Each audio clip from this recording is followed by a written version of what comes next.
Assalamualaikum warahmatullahi wabarakatuh. Selalu saja kita memuji Tuhan kita Allah, Zat yang paling pantas untuk dipuji, dicintai, ditunduki dan ditakuti.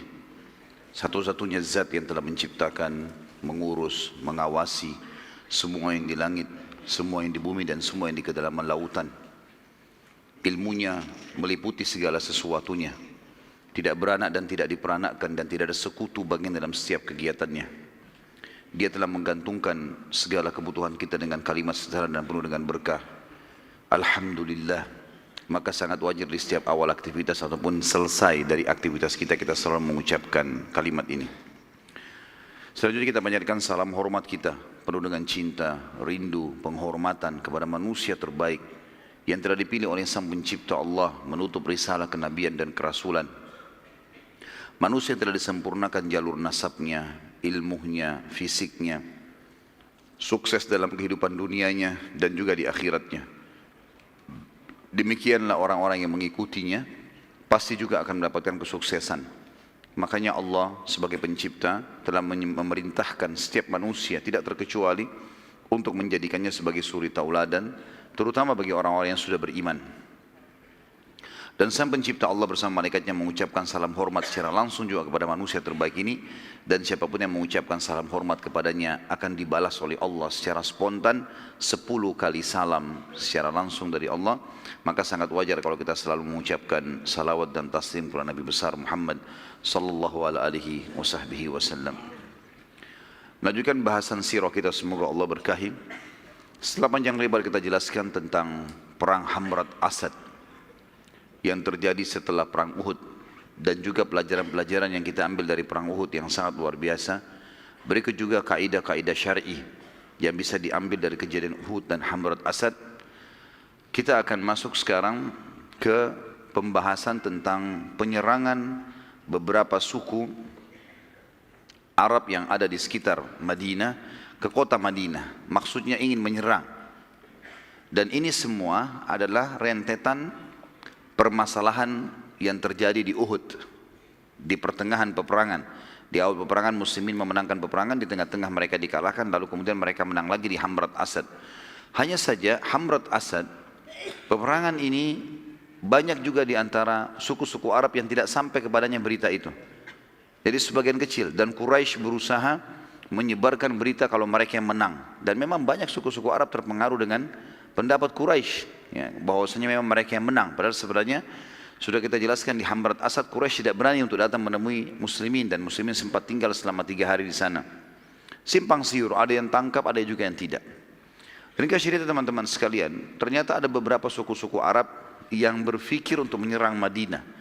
Dikarenakan mereka mengetahui Uhud itu, tempat lokasi di mana muslimin kalah, adalah di depan pintu gerbang Madinah. Artinya di depan pintu gerbang Madinah saja muslimin kalah, ya, berarti sudah sangat lemah, apalagi kalau mereka perang keluar dari kota Madinah.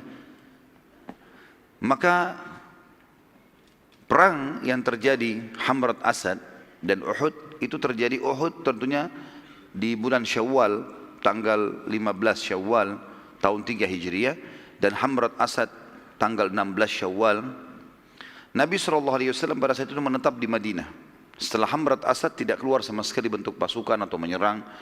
Beliau tinggal kurang lebih dari bulan Syawal, Dzulqa'dah, Dzulhijjah, 3 bulan sampai bulan Muharram di tahun 4 Hijriah. Tidak ada peperangan. Nabi SAW fokus menyampaikan wahyu kepada para sahabat dari hukum-hukum syar'i yang turun pada saat itu. Sampai akhirnya baginda Nabi SAW mendengarkan teman-teman sekalian ada beberapa suku-suku Arab yang tamak untuk menyerang Madinah. Dan suku yang paling pertama ingin menyerang Madinah namanya suku As'ad bin Khuzaimah. Dan saya sudah bilang tadi bahasan kita di pagi hari, bagaimana orang-orang Arab itu kalau ada di antara mereka yang memiliki kelebihan fisik, ya, harta, keturunan, maka bisa ternisbatkan nama suku kepadanya. Maka ini nama orang As'ad bin Khuzaimah, tapi karena dia orang yang kaya raya, punya keturunan banyak segala macam, akhirnya terbentuklah nama suku darinya. Kemudian berkembanglah juga kepada anak cucunya yang terus ya menjadi jumlah yang banyak, maka terbentuklah suku yang besar. Suku ini teman-teman sekalian dipimpin oleh seseorang yang bernama Tulaiha. Tulaiha dan adiknya, Tulaiha si kakak, adiknya namanya Salamah. Dua-duanya anaknya Khuwailid.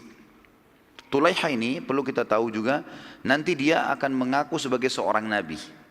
Salah satu yang mengaku nabi di Jazirah nanti, nabi palsu tentunya, Tulaiha ini.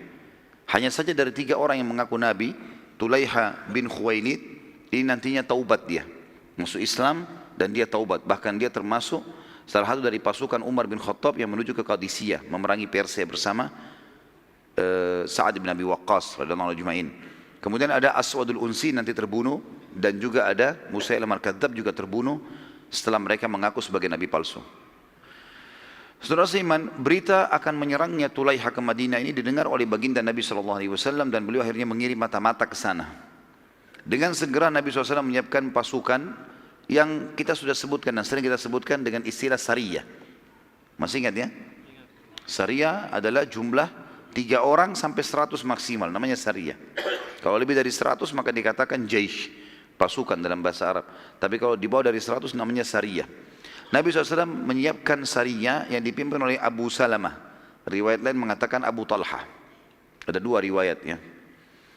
Dengan kekuatan kurang lebih antara 100 orang, ada riwayat yang mengatakan 150 orang, ada pasukan tambahan. Mereka menyerang ke suku As'ad sebelum mereka atau suku As'ad menyerang Madinah. Dan ternyata dalam kondisi mereka tidak sadar suku As'ad ini akan diserang, mereka lalai dan setelah sholat subuh berhasil diserang oleh Abu Talha dan berhasil mengalahkan suku As'ad, yang akhirnya membatalkan niat mereka untuk mendatangi Madinah. Dan tentu Abu Talha, yang lebih tepatnya kan ada 2 riwayat, ada Abu Salamah, tapi kita ambilnya riwayat yang paling kuat Abu Talha radhiyallahu anhu yang sempat terluka parah di perang Uhud. Itu diutus oleh Nabi SAW jadi pimpinan sini, dan dia pada saat pulang dari menyerang suku Asad ini, dia pun mati terbunuh syahid dan lukanya di medan perang. Dan juga ulama mengeluarkan sebuah hukum, siapapun yang telah ikut berperang kemudian terluka di medan perang lalu dia pulang ke kampungnya atau ke kotanya dan dia mati kena luka, itu terhitung syahid. Walaupun dia tidak mati di kancah peperangan, karena lukanya menyebabkan dia mati, yang luka itu didapatkan di kancah peperangan. Yang kedua suku Hudzail. Kalau masih ingat tadi ada seseorang yang diutus oleh Quraisy untuk menakut-nakuti muslimin, ya, itu dari suku Hudzail. Setelah perang Uhud, tepatnya bulan Muharram, juga masih di bulan Muharram, setelah selesai suku Asad tadi bin Khuzaimah dikalahkan, datanglah kepada Nabi SAW 2 suku Arab, namanya suku Adal dan Qara. Suku Adal dan Qara. Suku ini tidak terlalu dikenal karena suku yang cukup jauh dari di ujung Jazirah Arab, dekatnya di wilayah Najd, wilayah dekat negeri Syam. Mereka sempat datang kemudian meminta kepada Nabi SAW. Mereka pura-pura masuk Islam. Mereka datang, mereka syahadat di Madinah, berapa puluh orang gitu ya. Tidak disebutkan jumlahnya, tapi ada di sejarah mengatakan antara 40 sampai 50 orang. Mereka lalu masuk Islam dan mereka meminta agar Nabi SAW mengutus beberapa orang sahabat penghafal Al-Quran untuk menemani mereka pergi ke sukunya gitu. Dan Nabi SAW mengutus 6 orang sahabat yang mulia.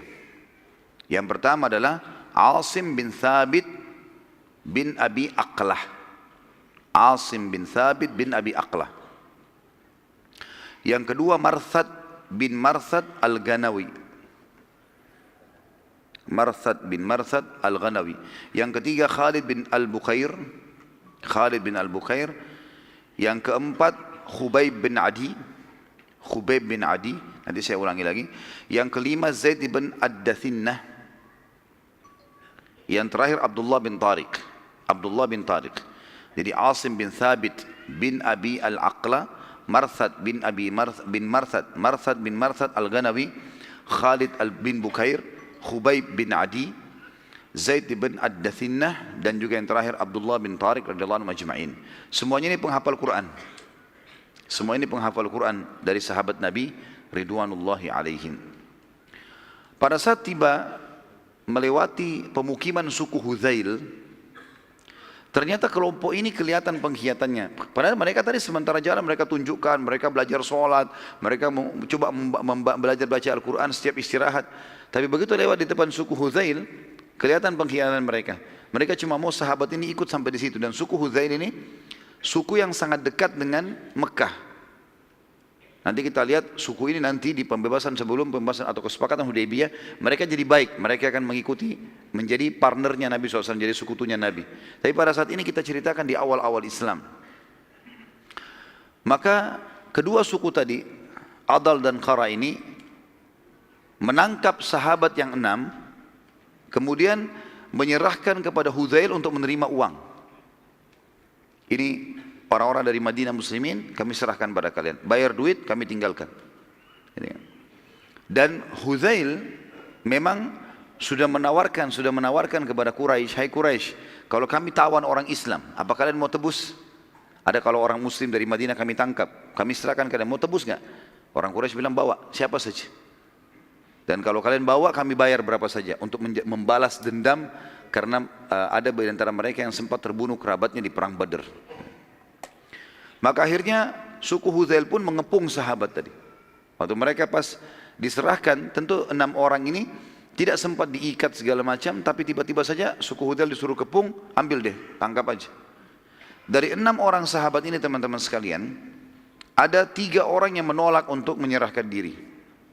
Itu adalah Asim, yang tadi yang pertama kita sebutkan, Marthad, dan Khalid bin Al-Bukair. 3 sahabat ini menolak untuk menyerahkan diri, dan ketiganya berkata, demi Allah kami tidak akan membuat perjanjian dan kesepakatan dengan kaum musyrikin. Enggak ada akad di sini. Karena kan mereka bilang, orang-orang Hudzail mengatakan, sudahlah, kami tidak mau membunuh kalian, enggak usah melawan, serahkan diri, kami hanya serahkan kalian kepada Quraisy, kami mau duit, mau harta. Ternyata 3 orang ini nolak, enggak mau.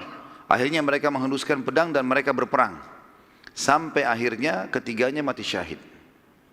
Ketiganya sahabat ini radhiyallahu anhu mati syahid. Maka tersisa 3 orang yang lain, yang 3 orang ini menyerahkan diri. Zaid ibn Dathinnah, dari Khubayb ibn Adi, dan juga Abdullah bin Tariq. 3 orang ini menyerahkan diri. Ditawanlah. Hudzail membayar kepada 2 suku tadi, Adi dan Qara ini. Kemudian Hudzail membawa ketiga orang ini, maksudnya membawa ke Mekah untuk diserahkan. Pada saat tiba di lokasi namanya lintasan Zahran, artinya sebuah padang pasir sering dilintasi oleh para kafilah-kafilah. Abdullah bin Tariq radhiyallahu anhu sempat melepaskan tali ikatan dan akhirnya dia melawan sendiri. Dia melawan sendiri sampai akhirnya berhasil meloloskan diri, berhasil melawan tapi terbunuh syahid juga. Jadi sekarang tinggal 2 sahabat. Tinggal Zaid ibn Dathinnah dan juga Khubayb bin Adi. Kedua sahabat ini dijual ke Mekah. Khubayb bin Adi radhiyallahu anhu dibeli oleh Hujair. Yang membeli dia Hujair ibn Ahab atau ibn Ihab At-Tamimi. Siapa Hujair ini teman-teman sekalian yang membeli Khubayb? Hujair adalah saudaranya Al-Harith bin Amir bin Naufal. Al-Harith bin Amir bin Naufal, ya, jadi Khubayb bin Adi dijual ke seseorang bernama Hujair bin Ihab At-Tamimi. Hujair bin Ihab. Hujair bin Ihab ini sengaja membeli, ya, Khubayb karena dia adalah saudaranya Al-Harith. Namanya saudaranya Hujair yang membeli si Khubayb ini adalah Al-Harith bin Amir bin Naufal. Ini adalah orang yang dibunuh oleh Khubayb di Uhud. Jadi ternyata Khubayb bin Adi radhiyallahu anhu sahabat Nabi ini sempat membunuh seseorang di Uhud namanya Al-Harith bin Amir bin Naufal. Ini adalah saudaranya Hujair. Makanya Hujair sengaja membeli Khubayb untuk dia bunuh, balas dendam. Kemudian Zaid bin Dathinnah dibeli oleh Safwan bin Umayyah bin Khalaf. Safwan bin Umayyah bin Khalaf. Kalau antum masih ingat di perang Badar, Umayyah bin Khalaf termasuk yang terbunuh bersama Abu Jahal. Ya. Dan anaknya Umayyah bin Khalaf namanya Safwan menjadi pengganti ayahnya jadi kepala suku di Mekah. Dia bilang, dia iklankan, siapa saja yang menyerahkan kepada saya muslim, siapa saja muslim, maka saya akan bayar berapa saja dan saya akan bunuh sebagai ganti karena ayahnya terbunuh di perang Badar.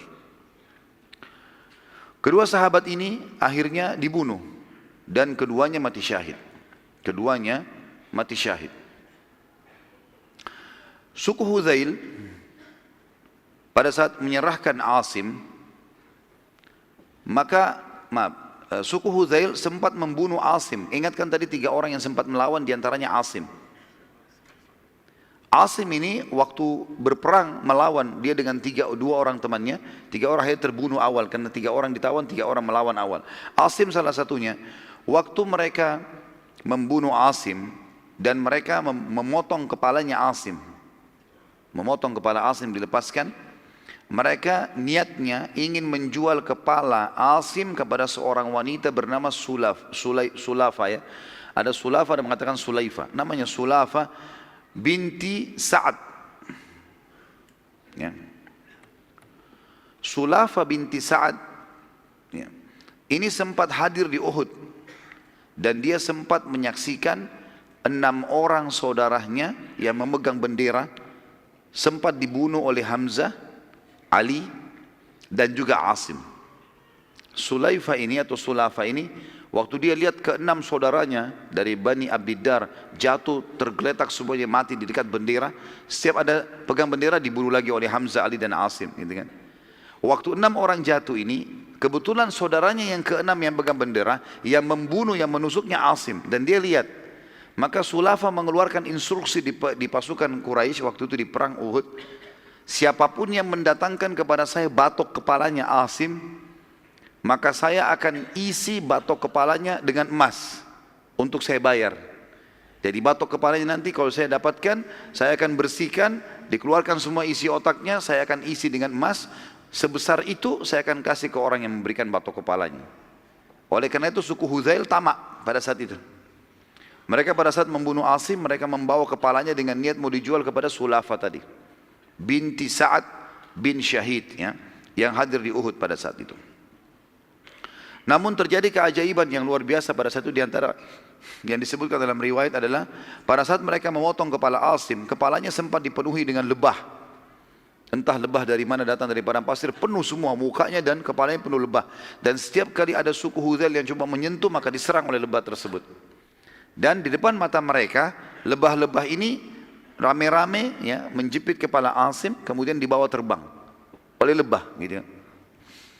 Sampai akhirnya kepala Asim tidak ditemukan sama sekali, dan dibawa oleh lebah entah kemana dengan hikmah Allah subhanahu wa ta'ala. Dan pada saat terdengar berita tersebut oleh kaum muslimin, maka Umar bin Khattab mengatakan, saya pernah mendengarkan Asim telah bersumpah atas nama Allah dan memohon agar jasadnya tidak disentuh sama sekali oleh orang-orang musyrik.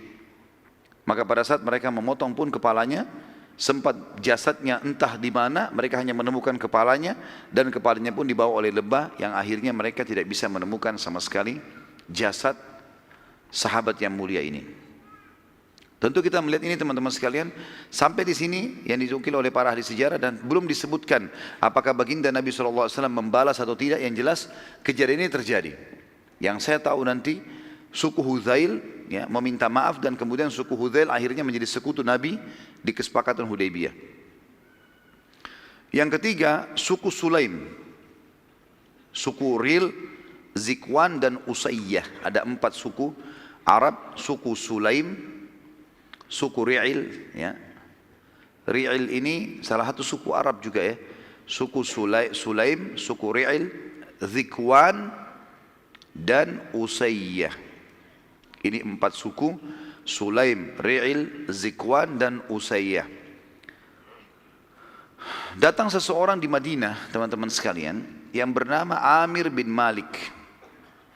Amir bin Malik ini, tentu tadi itu nama-nama suku, judulnya ya. Tapi kita masuk sekarang histori kisahnya. Ada seseorang datang ke Madinah bernama Amir bin Malik bin Ja'far. Amir bin Malik bin Ja'far ini pimpinan suku Amir bin Sa'sa'ah, salah satu suku Arab. Ia menemui Nabi SAW. Si Amir ini bin Malik bin Ja'far menemui Nabi SAW. Lalu Nabi memberikan hadiah sebagai tanda persahabatan. Masih kafir. Lalu kata Nabi SAW, saya enggak terima hadiah dari orang kafir. Saya enggak terima hadiah dari orang kafir. Tentu di sini Nabi SAW menerima hadiah umumnya walaupun dari orang kafir. Tapi khusus pada masa itu karena perang lagi genting-gentingnya, kemudian telah terjadi kasus tadi, sampai berita ke Nabi SAW tentang 6 orang sahabatnya dikhianati, maka beliau pun hati-hati.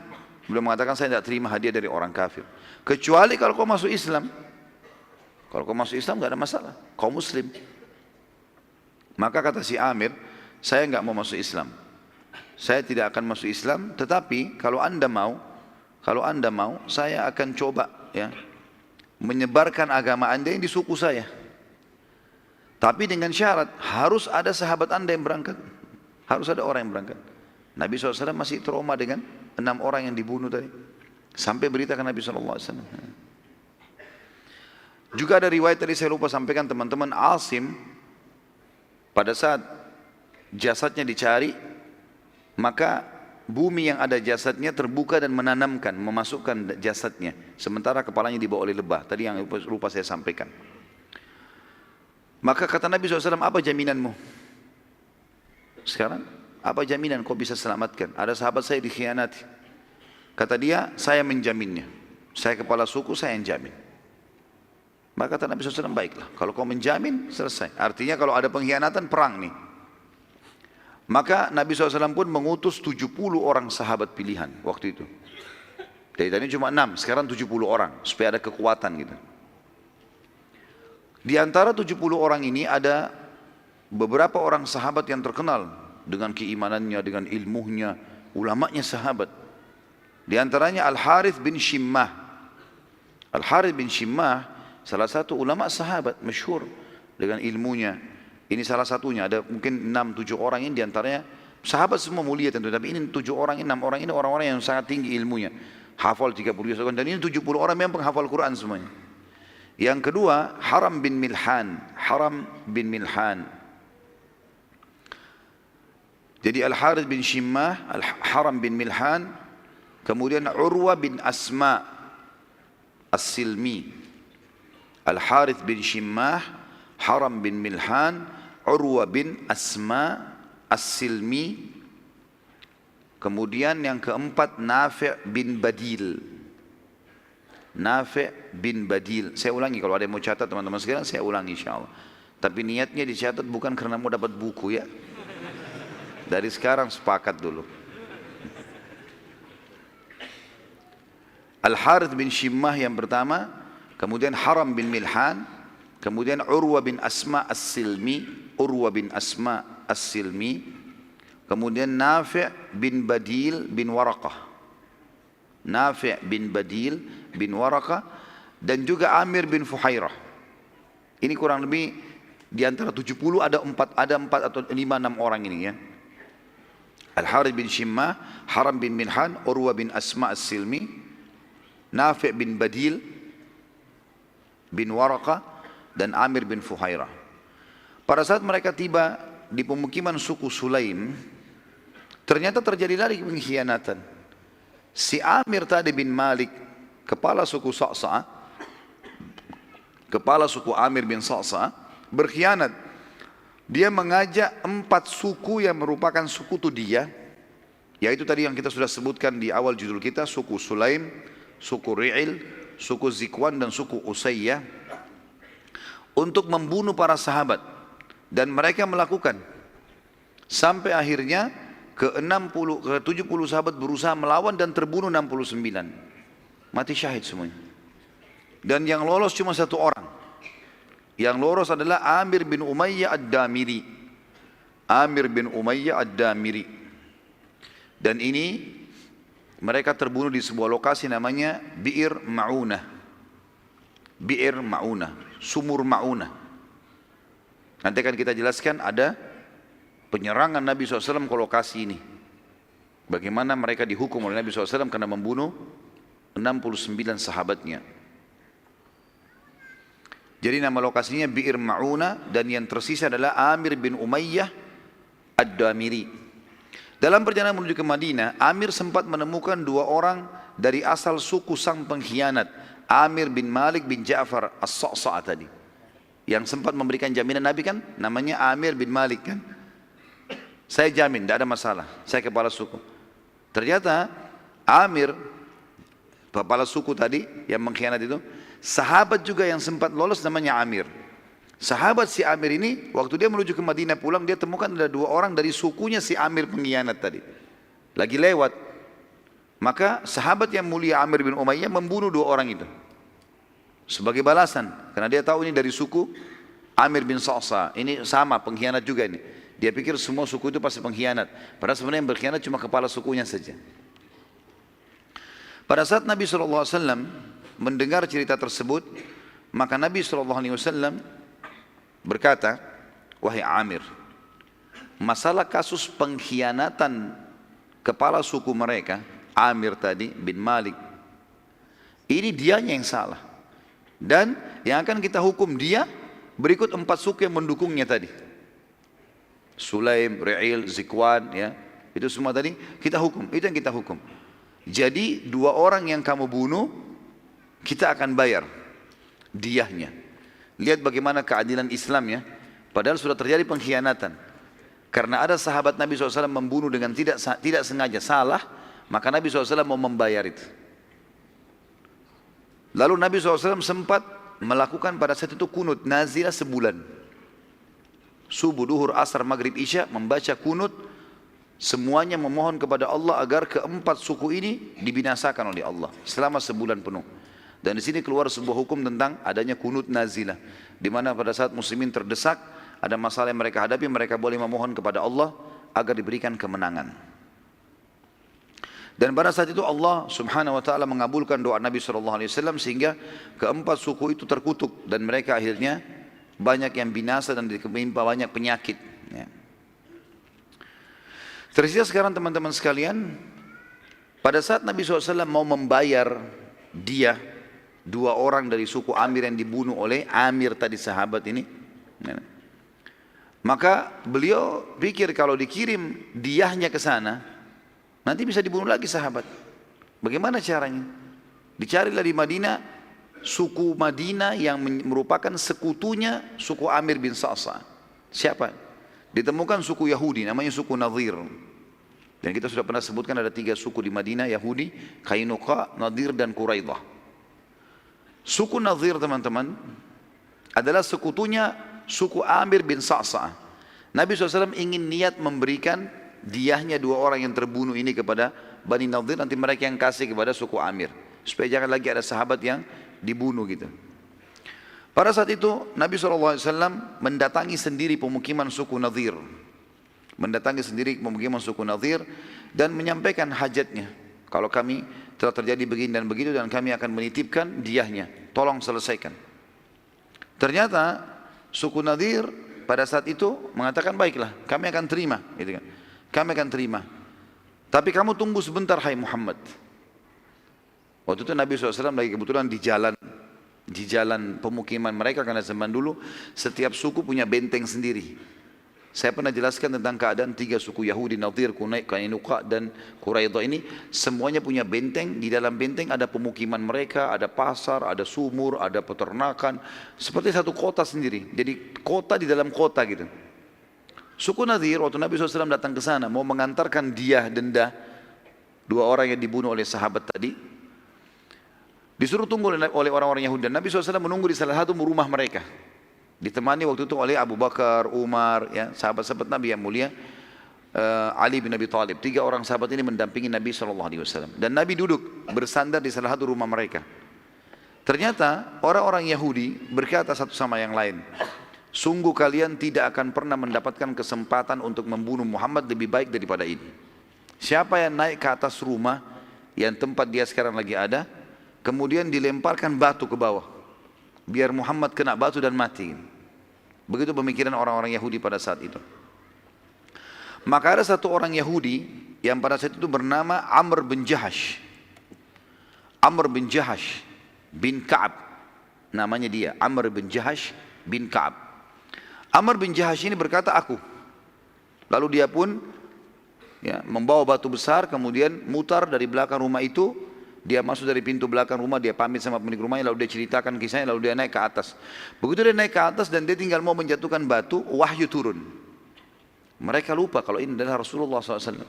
Jibril datang menyampaikan, hai Muhammad, di atas kepalamu sekarang ada orang Yahudi bernama Amr ini mau melemparkan batu. Nabi SAW, tentu Abu Bakar sama Umar sama Ali nggak tahu itu. Karena Jibril berbicara dengan Nabi, mereka tidak tahu. Maka Nabi SAW tiba-tiba berdiri, lalu meninggalkan rumah tersebut dengan tidak ada sama sekali gerakan seakan-akan ada kaget atau marah, enggak. Santai saja. Dan biasanya Nabi SAW kalau begini berarti punya hajat mau ke kamar kecil. Para sahabat fahamnya begitu. Jadi kalau Nabi SAW berdiri tanpa sebab, berarti ada hajat mau ke kamar kecil biasanya. Kalau selain kamar kecil biasanya Nabi sampaikan. Seperti itulah. Nabi SAW berdiri. Waktu Nabi berdiri, Abu Bakar, Umar sama Ali nunggu. Nggak ada juga yang tiba-tiba nanya Nabi mau kemana anda ya Rasulullah, nggak ditanya. Karena lama menunggu, Abu Bakar, Umar dan Ali berpikir, kemana Rasulullah? Kok lama ini? Nggak balik-balik. Lebih baik kita lihat keadaannya. Mereka keliling di sekitar padang pasir yang biasa dipakai untuk kalau kita mungkin WC umum, nggak ada. Lalu mereka kembali ke Madinah, mereka kaget ternyata Nabi SAW sudah membentuk pasukan. Sudah dimotivasi pasukan, terbentuk pasukan besar. Lalu Abu Bakar tanya, Rasulullah ada apa? Kata Nabi SAW begini ceritanya. Bahwasanya orang-orang ini sebenarnya berusaha membunuhku. Ada seseorang bernama Amr naik di atas guma mau lempar batu, dan kalau saya tunggu sebentar beberapa saat saja sudah dilemparin batu itu. Wahyu menyampaikan kepada saya, dan ini harus dihukum. Maka Abu Bakar, Umar dan Ali pun radhiyallahu anhum bergabung di pasukan, dan akhirnya Nabi SAW mengepung benteng suku Nadir selama 15 hari. Subhanallah, selama 15 hari ini sebenarnya suku Nadir merasa bersalah dan mau menyerahkan diri kepada Nabi SAW. Tapi apa yang terjadi? Beberapa orang-orang munafik mendatangi suku Yahudi ini. Pimpinan mereka yang sudah masyhur Abdullah bin Ubay bin Salul. Kemudian ada sahabatnya bernama Wadi'ah. Ini juga seorang munafik. Kemudian ada Malik bin Qawqal. Ini juga orang munafik. Ya. Dan ada Suwaid. Ada 5 orang ini. Ada Suwaid dan ada Dais. Ya. Ada 5 orang munafik. Abdullah bin Abi Salul, Wadi'ah, kemudian Malik bin Qawqal, Suwaid dan Dais. Mereka berlima mendatangi bentengnya suku Nadir dan berkata, sudahlah, jangan nyerahkan diri. Kami membela kalian. Kalian tahu kan siapa kami? Maksudnya orang-orang munafik. Kami bukan muslim, kami akan bela kalian, tidak usah khawatir. Kami juga punya pasukan, disebutkanlah pasukan kami begini, namanya si fulan, kalian tahu si fulan, si fulan, si fulan. Di Madinah mereka saling tahu. Ini orang munafik semua. Kami siap membela kalian. Kalau kalian diperangi, kami akan memerangi juga muslimin. Kalau kalian mati, kami mati bersama kalian. Tadinya suku Nadir ini khawatir gitu kan. Mereka menyerahkan diri, tapi karena motivasi dari orang-orang munafik ini, akhirnya mereka tidak jadi. Mereka tidak jadi menyerahkan diri dan mereka akhirnya mau melawan. Sampai akhirnya ya, mereka dikepung 15 hari dan ternyata dalam 15 hari itu pun setelah orang-orang yang munafik ini keluar, sama sekali mereka tidak mengirim bantuan, tidak ada beritanya gitu kan. Akhirnya mereka menyerahkan diri, dan ini sifatnya orang munafik. Orang munafik subhanallah biasa gitu. Sama kaum muslimin benci, sama orang kafir penjilat. Ya, dan dusta semua hidupnya. Dan kita tahu surah An-Nisa menjelaskan masalah itu. Surah An-Nisa, surah nomor 4 ayat 138. Dimulai dari 138. Pernah saya bacakan ayat ini, tapi saya bacakan lagi. A'udzubillahi minasyaitonirrajim. Basyiril munafiqina bi anna lahum adzaban alima. Sampaikanlah berita ya, bahwasanya orang-orang munafik itu akan mendapatkan siksa yang pedih. Alladzina yattakhiduna al-kafirina awliya min dunil mu'minin. Mereka adalah orang-orang yang menjadikan orang kafir sebagai tempat-tempat mereka bersandar. Ayabtaguna indahumul izzata fa innal izzata lillahi jami'a. Mereka mengira bahwasanya orang-orang kafir itu punya kemuliaan sehingga mereka berusaha menjilat di situ, mau mendekat, padahal semuanya kemuliaan di sisi Allah. Wa qad nazzala 'alaikum fil kitab an idza sami'tum ayati llahi yukfaru biha ustahza'u biha. Dan telah diturunkan dalam Al-Quran dengan sangat tegas. Kalau kalian dengarkan ayat-ayat Allah diolok-olok, ya, maka jangan kalian duduk. Fala taqudu ma'ahum. Jangan kalian duduk bersama mereka. Hatta yakhudu fi haditsin ghairi. Sampai mereka mengalihkan pembicaraan ke yang lain. Innakum idza mithluhum. Kalau kalian ikut-ikutan sama orang-orang munafik itu, orang-orang kafir itu, maka kalian sama saja dengan mereka. Innallaha jami'ul munafiqina wal kafirina fi jahannam jami'a. Sesungguhnya Allah pasti akan mengumpulkan orang-orang kafir dan orang munafik dalam neraka Jahannam bersama-sama.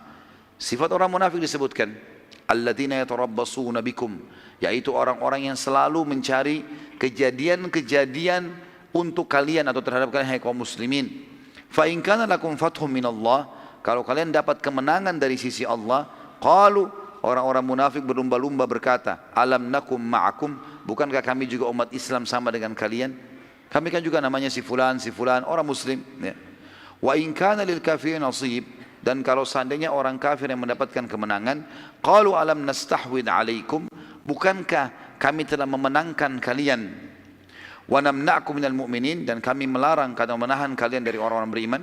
Lalu mereka mengatakan, ya, bukankah kami telah memenangkan kalian dari kaum mukminin dan juga kami menahan kalian, kami telah memenangkan kalian dan kami menahan kalian dari orang-orang beriman. Fallahu yahkum bainahum yaumal qiyamah, Allah akan menghakimi di antara mereka pada hari kiamat. Walan yaj'alallahu lil kafirin 'alal mu'minina sabila, Allah tidak akan mungkin memberikan orang-orang kafir untuk memusnahkan orang mukmin secara keseluruhan. Innal munafiqina yukhadi'una Allah wa khadi'uhum, orang-orang munafik berusaha menipu Allah seakan-akan Allah tidak tahu tentang keadaan mereka, padahal Allah sedang menipu, membalas tipu muslihat mereka. Wa idza qamu ila sholati qamu kusala, mereka kalau bangun salat mereka sangat malas.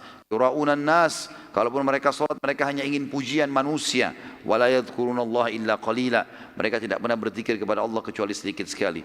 Mudabdabina baina dzalik, mereka bingung antara kafir dan keimanan. La ilaha ula'i wa la ilaha ula, mereka tidak menjadi orang beriman, tidak juga menjadi orang kafir. Wa may yudlilillahu falan tajid lahu sabila, siapa yang telah Allah sesatkan maka kalian tidak akan dapatkan petunjuk baginya. Lalu kemudian sebagai penutup teman-teman, dan kita break untuk sholat dulu insyaAllah. Ternyata di sini semua yang mereka sampaikan kepada orang-orang Yahudi bohong dan dusta. Tidak ada dukungan juga tidak ada bantuan dari mereka, yang akhirnya Allah Azza wa Jal memasukkan rasa takut dalam hati suku Nadir, dan mereka meminta perdamaian dengan Nabi sallallahu alaihi wasallam. Dan insyaallah kita akan sampaikan atau lanjutkan sebentar lagi bahasan kita. Subhanakallahumma bihamdika asyhadu an la ilaha illa anta astaghfiruka wa atubu ilaik. Wassalamualaikum warahmatullahi wabarakatuh. Assalamualaikum warahmatullahi wabarakatuh. Alhamdulillah, wassalatu wassalamu ala rasulillah. Segala puji bagi Allah subhanahu wa ta'ala, juga salawat dan taslim kepada Nabi besar Muhammad sallallahu alaihi wasallam. Tadi kita sudah sampai masalah suku Nadir di mana mereka akhirnya menyerahkan diri kepada baginda Nabi SAW setelah 15 hari dikepung. Dan setelah ternyata terbukti kebohongan orang-orang munafik yang katanya mau membela mereka. Dan memang ini sudah menjadi sebuah tradisi dari orang-orang munafikin, mereka selalu memusuhi Islam dan mereka selalu menjilat dan menipu orang-orang kafir. Juga sudah kita bacakan beberapa ayat Al-Quran dalam surah An-Nisa yang menjelaskan masalah ciri-ciri khasnya orang-orang munafik itu. Di antara suku Nadir pada saat mereka menyerahkan diri, mereka tadinya minta damai. Tadinya Nabi SAW sebenarnya cuma minta si Amr saja yang bawa batu di atas rumah itu serahkan ke kami. Mereka nggak mau. Karena nggak mau akhirnya semua suku dikepung. Kalau mereka serahkan maka selesai urusannya. Orang itu yang dihukum, tapi ini tidak. Maka akhirnya dikepung semua dan mereka sampai menyerahkan diri pun tidak mau menyerahkan si orang yang niat mau membunuh tadi. Maka Nabi SAW mengatakan, saya hanya akan sepakat dengan kalian kalau kalian tunduk dengan hukumku. Maka mereka pun sepakat dan Nabi SAW menyetujui syarat-syarat atau menulis syarat-syarat, dan di antara syaratnya Nabi SAW adalah mereka harus meninggalkan Madinah dan mereka tidak boleh membawa apapun kecuali unta mereka saja. Ya. Maaf, mereka boleh membawa apa saja yang mampu diangkat oleh unta mereka. Yang lain tidak bisa, kayak rumah, kebun-kebun tentu tidak bisa. Mereka hanya bisa membawa apa yang mampu diangkat oleh untahnya. Dan di antara suku Nadir ada yang masuk Islam, 2 orang Yahudi, Yamair bin Amr bin Ka'ab, Yamair bin Amr bin Ka'ab radhiyallahu anhu, dan juga Abu Sa'ad bin Wahab. Yamair bin Amr bin Ka'ab dan Abu Sa'ad bin Wahab. Sehingga akhirnya Nabi SAW mengembalikan harta mereka. Karena mereka masuk Islam, dikembalikan semua apa yang tadi diambil oleh Nabi SAW. Harta suku Nadir dibagi oleh baginda Nabi SAW kepada seluruh muhajirin yang pertama masuk Islam dari Mekah. Dan dari orang Ansar diberikan 2 orang saja, Sahal bin Hunayf dan Syammah bin Kharashah. atau Abu Dujana. Dua orang sahabat Nabi dapat ghanimah dari orang-orang Ansar, cuma dua orang. Sahal bin Hunayf dan Syammah bin Kharasha atau Abu Dujana.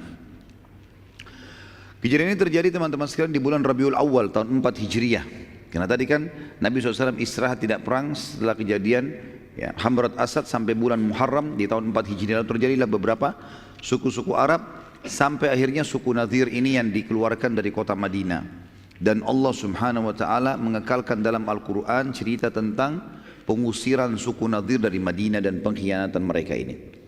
Dalam surah Al-Hasyr, lengkap satu surah itu turun untuk mereka. 24 ayat. Dan bagi teman-teman yang mau menghafal surah-surah untuk menambah hafalan surah, termasuk surah ini mulia ini. Karena surah ini tidak panjang 24 ayat dan menceritakan tentang kejadian mereka. Saya akan bacakan A'udzubillahi minasyaitonirrajim, surah Al-Hasyr, surah nomor 59 ayat 1 sampai ayat 24. Sabbaha lillahi ma fis samawati wa ma fil ardi wa huwal azizul hakim. Telah bertasbih kepada Allah semua yang ada di langit dan di bumi, dan dialah yang maha perkasa lagi maha bijaksana. Ayat ini turun kejadian pengusiran suku Nadir pada saat mereka dikepung 15 hari itu. Lalu Allah mengatakan huwallazi akhrajal ladzina kafaru min ahlil kitab min diyarihim li awwalil hasyr ma dhanantum an yakhruju wa dhannu annahum mani'atuhum husunuhum min Allah fa'atahumullahu min haitsu lam yahtasibu wa kadzaba fi qulubihim ar-ru'b yukhribuna buyutahum bi aydihim wa aydil mu'minina fa'tabiru ya ulil absar. Dialah Allah yang telah mengeluarkan orang-orang kafir dari ahli kitab, dari kampung-kampung mereka, maksudnya benteng mereka, pada saat pengusiran yang pertama. Yang dimaksud adalah orang-orang Bani Nadir, karena mereka yang mula-mula dikumpulkan dan diusir dari kota Madinah. Kalian sempat menyangka, hai muslimin, bahwasanya mereka tidak akan keluar, dan mereka pun yakin bahwasanya benteng-benteng mereka dapat mempertahankan mereka dari siksa Allah. Maka Allah mendatangkan kepada mereka hukuman dari arah yang mereka tidak sangka-sangka, dan Allah memasukkan ketakutan dalam hati mereka. Mereka merusak rumah-rumah mereka dengan tangan-tangan mereka sendiri dan tangan orang-orang mukmin. Maka ambillah pelajaran dari kejadian itu, hai orang-orang yang mempunyai wawasan atau akal. Jadi ayat ini, ayat nomor 2 ini yang paling tegas menjelaskan masalah keadaan mereka. Jadi waktu Nabi SAW mengatakan kalian harus diusir dari Madinah, sepakat keluar, kalau enggak dibunuh. Dan hanya boleh bawa barang yang dinaikkan di atas unta saja. Rupanya karena mereka sakit hati, mereka sempat merusak rumah-rumah mereka dengan tangan mereka sendiri. Maksudnya supaya tidak dipakai oleh muslimin, gitu kan?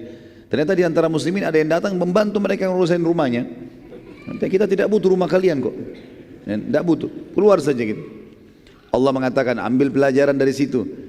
Suku Nadir ini teman-teman sekalian memiliki di dalam benteng itu sekitar 1000 personil perang, ahli perang, prajurit, dan mereka masih mempunyai sekian ribu orang yang memang bukan personil perang tapi bisa dipakai tenaganya.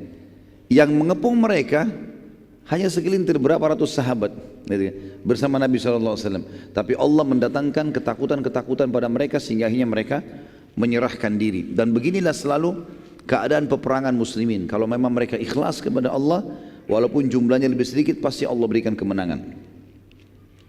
Ayat 3, walaula an kataballahu alaihimul jalaa la'adzabahum fid dunya walahum fil akhirati adzabun nar. Dan jika saja atau jika tidaklah Allah, jika tidak karena Allah telah menetapkan pengusiran terhadap mereka, benar-benar Allah akan mengadab mereka di dunia dan bagi mereka di akhirat azab neraka. Kalau bukan Allah mudahkan kalian mengusirnya, hai muslimin, mereka tetap akan Allah siksa dalam benteng mereka. Jadi semuanya itu adalah penghinaan. Dan di akhirat juga kalau mereka tidak sempat taubat, tidak masuk Islam, pastilah mereka akan masuk ke dalam neraka Jahannam. Dzalika bi annahum syaqqullaha wa rasulahu wa man yushaqillaha fa innallaha syadidul iqab. Demikian itu karena mereka menentang Allah dan Rasulnya. Barang siapa yang menentang Allah dan Rasulnya, sesungguhnya Allah sangat keras hukumannya. Ma qata'tum min linatin aw taraktumuha qa'imatan ala usuliha aw taraktumuha qa'imatan ala usuliha fa biidnillahi wa liyukhziyal fasiqin. Apa saja yang kalian tebang dari pohon-pohon kurma milik orang-orang kafir, atau yang kalian biarkan tumbuh berdiri di atas pokoknya, maka semua itu dengan izin Allah, dan karena Dia hendak memberikan kehinaan kepada orang-orang fasik. Perlu kita ketahui teman-teman sekalian, di luar bentengnya Bani Nadhir, karena dalam benteng kalau mereka tanam kebun kurma maka habis tempat, mereka butuh tempat tinggal, maka mereka beli atau beli tanah-tanah di sekitar Madinah di luar benteng, dijadikan kebun-kebun, dan luas sekali kebun-kebunnya orang-orang Nadhir ini. Waktu mereka orang-orang Yahudi ciri khasnya suka sekali dengan harta. Mereka lebih cinta hartanya daripada diri mereka, keluarga mereka sendiri. Orang Yahudi siap mengorbankan istrinya, yang penting hartanya nggak hilang. Ya. Anak-anaknya juga siap, nggak ada masalah, yang penting jangan hartanya. Ya. Makanya Allah Subhanahu Wa Taala menyebutkan tentang sifat mereka buruk sekali tentang cintanya terhadap dunia, gitu kan. Mereka berharap dipanjangkan umurnya, berharap mengumpulkan harta, seperti itulah. Yang jelas waktu itu salah satu titah Nabi SAW adalah tebang pohon-pohon kurmanya di depan matanya mereka, dan pohon kurma harta mereka yang paling mahal pada saat itu. Maka mereka waktu lihat, mereka sebarin berita, "Hai Muhammad, kenapa ketebang pohon-pohon? Bukankah agamamu melarang untuk menebang pohon?" Gitu kan. Karena kan Nabi SAW kalau kirim pasukan ini pesan, jangan bunuh perempuan, jangan bunuh anak-anak, ya, jangan tebang pohon-pohon, kan gitu. Jangan bunuh hewan-hewan, nggak ada hubungannya. Jangan rusak fasilitas umum, ada larangan. Tapi Allah khusus menyebutkan tentang masalah pengepungan Bani Nadhir. Kata Allah, apa saja yang kamu tebang dari pohon kurma. Ya, kalau antum tidak ikuti sebabnya tadi ini, mungkin tidak tahu apa yang dimaksud oleh Allah di sini kan. Tapi di sini ternyata Muslimin ada yang menebang pohon-pohon kurma, sehingga pada saat mereka lihat, mereka ketakutan orang Yahudi ini. Mereka takut hartanya hilang. Gara-gara ini salah satu faktor yang membuat akhirnya mereka menyerahkan diri. Apa saja yang kamu tebang, kata Allah, dari pohon kurma milik orang-orang kafir itu, atau yang kamu biarkan saja tidak ditebang di pokoknya, maka semua itu tetap dengan izin Allah, dan karena Dia hendak memberikan kehinaan kepada orang-orang kafir. Maksudnya biar mereka merasa kehilangan hartanya, Allah hinakan dengan itu. Kemudian di ayat ke-6-nya, wa ma afa Allahu ala rasulihi minhum fama aujaftum alaihi min khailin wala rikabin walakinna Allah yusallitu rusulahu ala man yasha wallahu ala kulli syai'in qadir. Dan apa saja harta rampasan fai, ma afa Allah. Jadi fai adalah istilah harta rampasan perang yang tidak ada perlawanan dari musuh, namanya fai. Dengan peperangan sehingga kita menang, namanya ghanimah, beda. Kalau fai punya hukum sendiri, ya, nanti kita akan jelaskan. Yang jelas Allah mengatakan di sini di ayat 6-nya, apa saja harta rampasan fai yang diberikan Allah kepada Rasul dari harta benda mereka, maka untuk mendapatkan itu kamu tidak mengerahkan seekor kuda pun dan tidak pula seekor unta pun, tapi Allah yang memberikan kekuasaan kepada Rasulnya terhadap apa saja yang dikehendakinya. Dan Allah Maha Kuasa atas segala sesuatu. Maksudnya adalah fai itu kalau terjadi peperangan dan Nabi SAW dan menang waktu di zaman Nabi SAW masih hidup, maka harta rampasan yang didapatkan tanpa peperangan itu murni milik Nabi SAW. Itu murni milik Rasulullah SAW.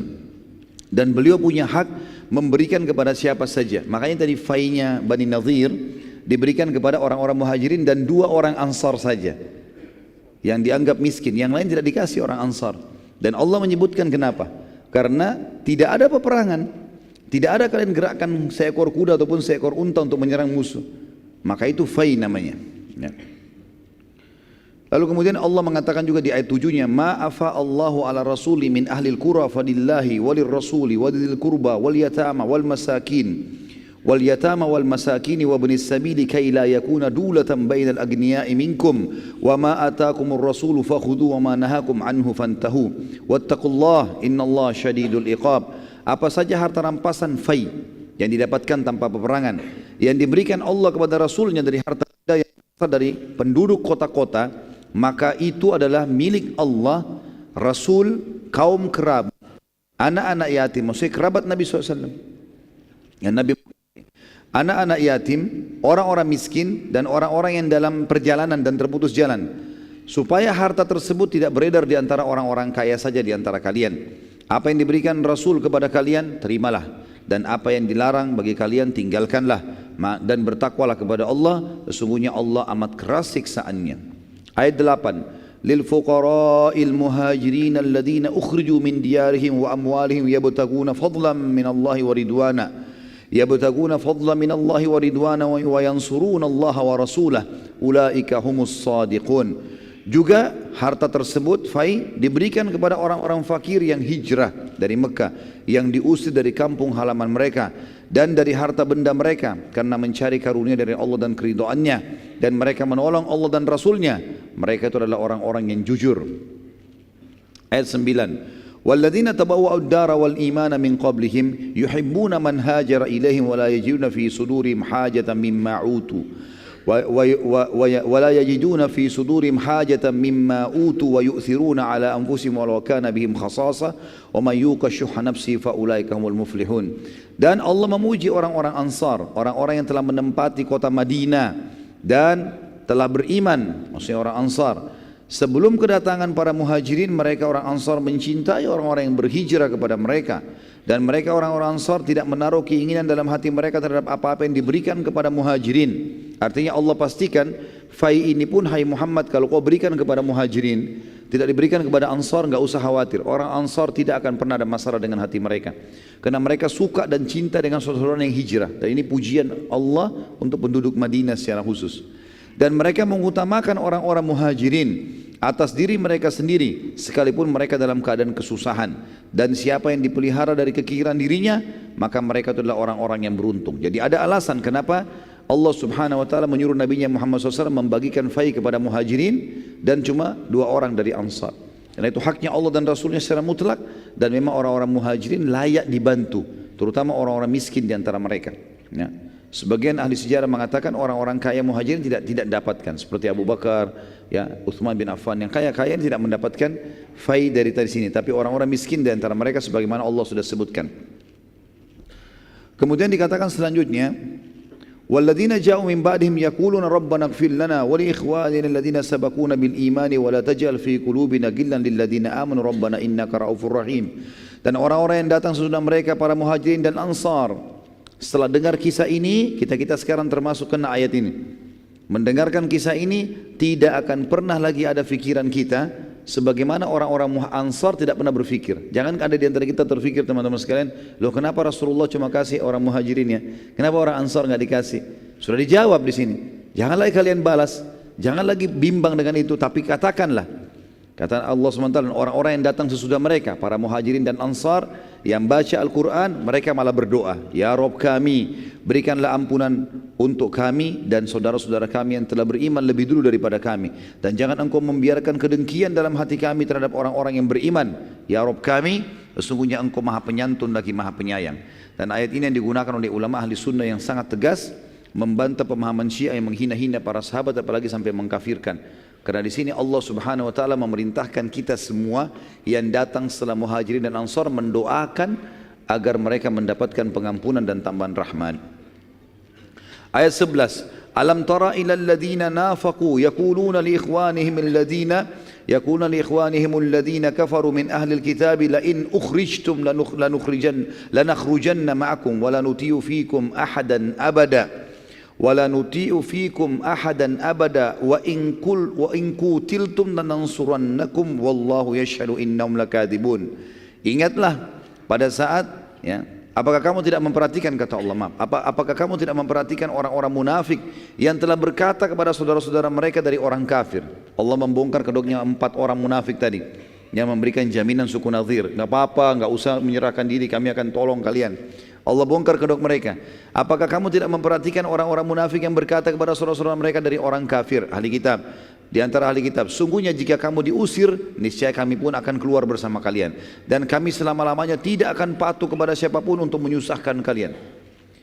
Dan jika kamu diperangi, pasti kami akan membantu kalian. Dan Allah menyaksikan bahwa sungguhnya orang-orang munafik itu benar-benar pendusta. Ayat 12, la in ukhriju la yakhrujuna ma'ahum wa la in qutilu la yansurunahum wa la in nasaruhum la yuwallunnal adbara thumma la yunsarun. Sesungguhnya jika mereka diusir, orang-orang ahli kitab tadi, orang-orang munafik itu tidak akan keluar bersama mereka, tidak mau diusir juga. Dan sesungguhnya jika mereka diperangi, niscaya mereka tidak akan menolong. Sesungguhnya jika mereka menolong pun niscaya mereka akan berpaling lari ke belakang, kemudian mereka tidak akan mendapatkan pertolongan. Ayat 13, la antum ashaddu rahbatan fi sudurihim minallah dzalika bi annahum qaumun la yafqahun. Sesungguhnya kalian sekalian hai orang beriman, dalam hati mereka orang kafir dan orang munafik lebih ditakuti daripada Allah, dan yang demikian itu karena mereka adalah kaum yang tidak mengerti. Ayat 14, la yuqatilunakum jami'an illa fi quram sanatin aw min wara'i judur ba'suhum bainahum syadid tahsabuhum jami'an wa qulubuhum syatta dzalika bi annahum qaumun la yaqilun. Mereka tidak akan memerangi kalian hai orang-orang beriman dalam keadaan bersatu padu, kecuali dalam kampung-kampung yang berbenteng atau di balik tembok. Permusuhan di antara mereka orang-orang Yahudi dan orang munafik itu sangat hebat. Jangan kita kira bahwa mereka bersatu. Kalian kira mereka itu bersatu, sedangkan hati mereka sebenarnya berpecah belah. Yang demikian itu karena sungguhnya mereka adalah kaum yang tidak mengerti.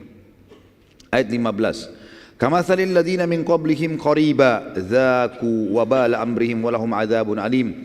Mereka adalah seperti orang-orang Yahudi yang belum lama sebelum mereka telah merasai akibat buruk dari perbuatan mereka, dan bagi mereka azab yang pedih. Kalau antum masih ingat kisah tentang suku Bani Kainuqa, suku Kainuqa, yang pernah ada seorang sahabat belanja di pasar mereka, kemudian dipermalukan oleh satu tokoh Yahudi, orang Yahudi, ditaruh dicantolin besi tajam, lalu waktu sahabat itu berdiri tercobek bajunya.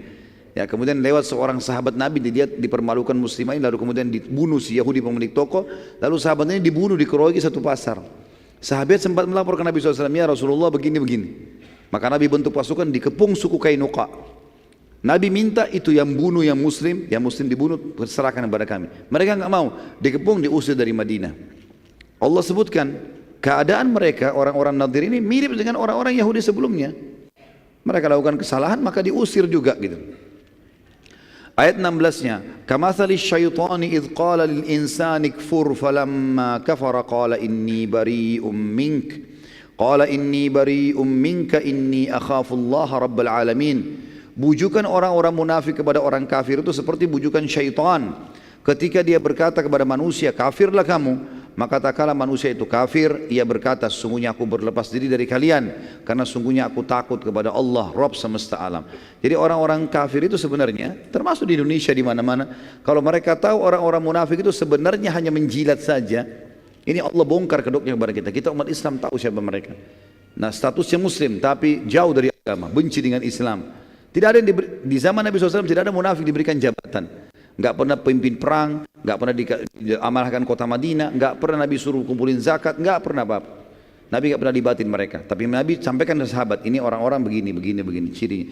Nanti setelah pembebasan kota Mekah kita lihat bagaimana Allah beberkan, mempermalukan orang-orang munafik luar biasa. Sampai namanya Nabi sebut, si fulan munafik, si fulan munafik, si fulan munafik. Nabi sebut. Seperti itulah ya. Yang jelas orang-orang kafir kalau tahu ayat-ayat ini mereka pasti tahu tidak boleh mereka bekerjasama dengan umat Islam yang menjilat mereka, karena pasti orang munafik. Orang muslim yang sejati tidak bakal kerjasama sama orang kafir dalam masalah-masalah seperti itu. Dikatakan di sini di ayat 17-nya, fakana akibatuhuma annahuma finnari khalidaini fiha wa dzalika jazaa'udz zalimin.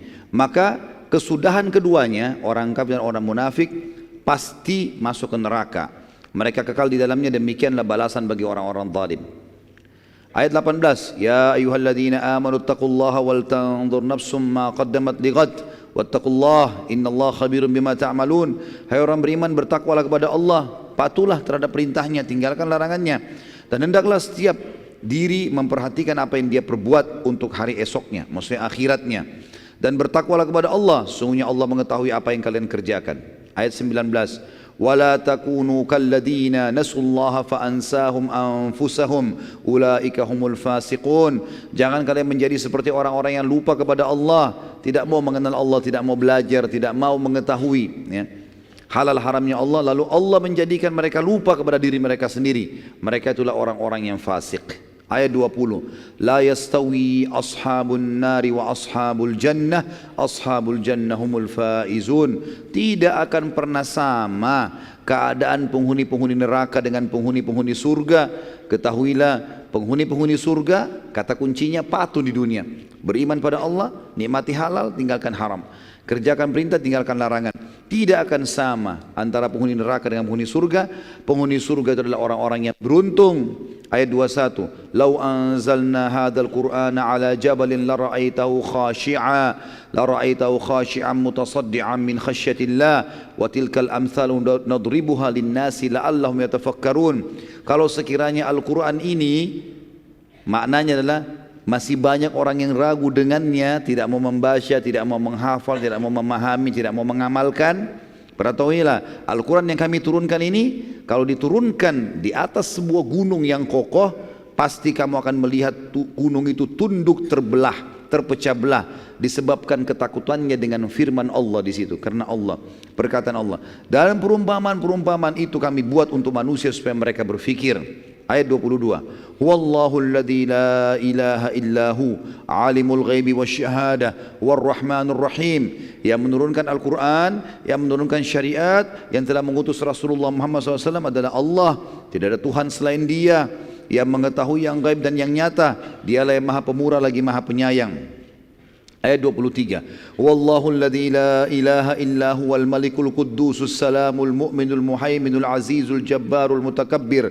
Subhanallahi amma yusyrikun. Dialah Allah yang tidak ada Tuhan selain Dia. Satu-satunya Raja yang maha suci, yang maha sejahtera. Yang suci artinya tidak ada sama sekali hal-hal yang negatif. Allah ciptakan baik dan buruk, Allah selalu baik. Jujur dan dusta, Allah selalu jujur, makanya dusta dilarang. Ya. Pelit dan dermawan, Allah selalu dermawan, Allah selalu memberi, penyantun. Dan pelit dilarang, makanya Allah tidak mau, Allah ciptakan dan Allah larang untuk itu, supaya jadi penguji bagi hamba-hambanya. Itu namanya maha suci. Maha sejahtera, sejahtera artinya tidak pernah habis stoknya. Kalau orang, teman-teman sekalian, punya gaji, kalau mau beli apa-apa tunggu akhir bulan gaji dulu, atau tunggu pendapatan, atau tunggu keuntungan dagang, ini belum sejahtera. Sejahtera itu apa yang terlihat di benaknya langsung dia bisa beli dan tidak pernah habis. Baru kita katakan hidupnya sejahtera. Tapi tentu tidak sama Allah dengan makhluknya. Allah maha sejahtera, yang mengaruniai keamanan, yang maha memelihara dan maha perkasa. Bayangkan kalau alam semesta ini tidak dipelihara, bagaimana kacaunya ini, ya. Bagaimana dengan populasinya, kadar airnya, kadar udaranya, segala macam, luar biasa ini. Bagaimana Allah SWT merawatnya gitu. Saya subhanallah tadi siang duduk sama istri saya di restoran, kemudian pinggir laut. Saya sempat bilang, coba lihat bagaimana kuasanya Allah. Air ini siapa yang mengatur kadarnya, suaranya, kemudian langit dengan awannya, dengan mataharinya, udaranya. Ada yang bisa mengaku ini yang menciptakannya? La ilaha illallah. Allah sudah kasih kata kuncinya. Dan kita kalau mengikuti syariat Allah, kita lebih yakin lagi, oh ternyata betul ini yang benar. Karena kita jadi punya panduan hidup, tahu mana boleh, mana tidak boleh. Dia maha perkasa. Semua kekuatan makhluk, kata para ulama tafsir, kalau dipertemukan, maka semua itu hanya bagian kecil dari kekuatan Allah sang perkasa. Kalau semua manusia digabungkan kekuatannya, bagaimana powernya? Bagaimana kalau singa satu kuat? Kalau 1000 singa, kalau semua singa digabungkan, bagaimana kekuatannya? Pohon, semuanya ini alam semesta, api, air, udara punya kekuatan, power. Itu semua kalau digabungkan pun hanya bagian kecil dari kemahaperkasaan sang pencipta. Yang maha kuasa, yang memiliki segala keagungan, maha suci Allah dari apa yang mereka persekutukan. Ayat 24-nya.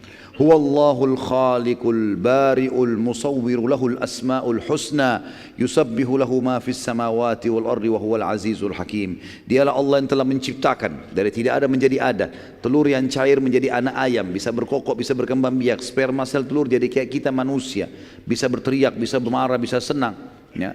Biji yang dilempar di tanah bisa jadi pohon yang besar. Menciptakan, yang mengadakan, yang membentuk rupa. Semuanya keindahan ini dibentuk oleh sang pencipta Allah. Yang mempunyai asma'ul husna, nama-nama yang mulia.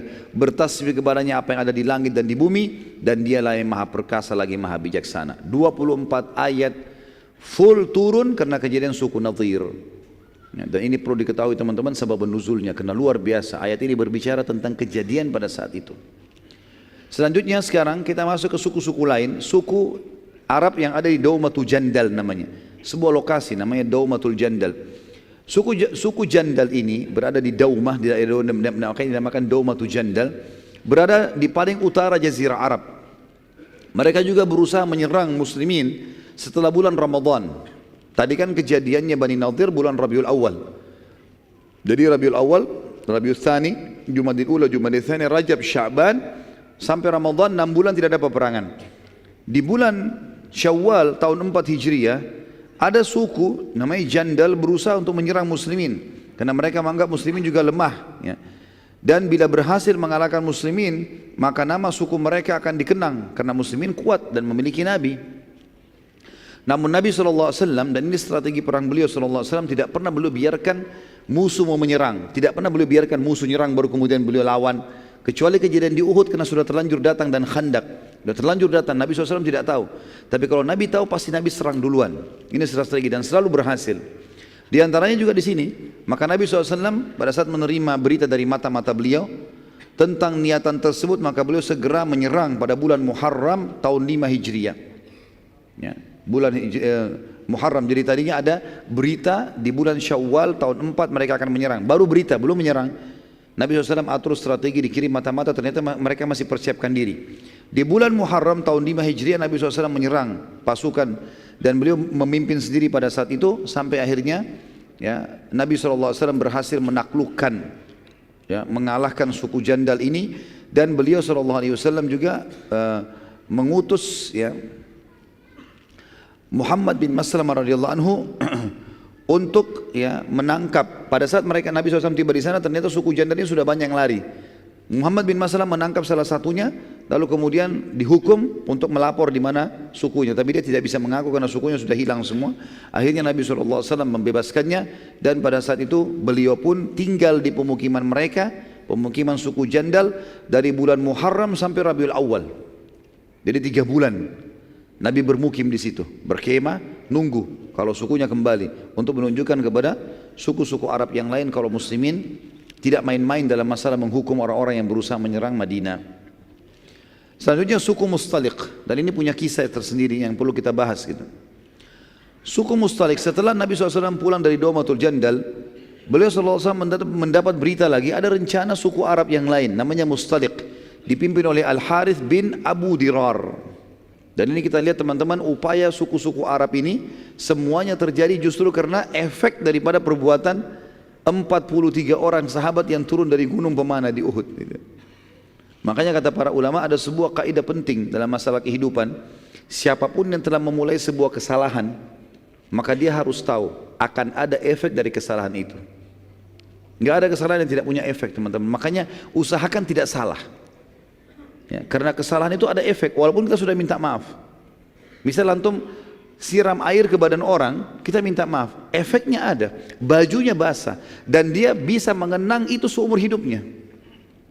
Masalahnya di situ. Makanya kasus sahabat yang turun dari bukit pemanah 43 orang yang kita ceritakan panjang lebar tadi pagi, itu teman-teman sekalian, mungkin pada saat mereka pulang ke Madinah kita sudah jelaskan kan, Allah turunkan Al-Quran memaafkan mereka. Tapi permasalahannya efek dari perbuatan mereka ini panjang. Ternyata banyak suku-suku yang akhirnya mau menyerang Madinah. Efeknya itu, dan akhirnya muslimin tersibukkan untuk menghadapi musuh-musuh ini yang tadinya sebenarnya tidak perlu. Di awal peperangan mereka sudah menang, dan kita sudah jelaskan juga tadi pagi bagaimana ayat Al-Quran menceritakan kepada kita dengan sangat jelas, kalau seandainya mereka bersabar sebentar saja, tidak usah turun pemanah, udah menang, udah selesai, karena Quraisy sudah lari, gitu kan. Pemimpin suku Mustaliq ini bernama Al-Harith bin Abu Dirar. Al-Harith bin Abu Dirar. Nabi SAW mengirim ke sana, mengutus Buraidah bin Al-Husayb. Buraidah sahabat Nabi radhiyallahu anhu. Buraidah bin Al-Husayb Al-Aslami. Buraidah bin Al-Husayb Al-Aslami memata-matai mereka, dan akhirnya Nabi SAW membentuk pasukan yang dipimpin langsung oleh beliau, dan ini dikatakan Ghazwat Bani Mustaliq. Karena pernah saya jelaskan teman-teman juga di beberapa peperangan Nabi SAW sebelumnya, kalau peperangan yang Nabi pimpin langsung namanya Ghazwah. Seperti Ghazwat Badr, Ghazwat Uhud, Ghazwat Bani Mustaliq. Kalau yang Nabi tidak pimpin, kalau pasukan besar, ratusan jumlahnya, ribuan, maka dinamakan ma'rakah. Kalau kecil namanya sariyah.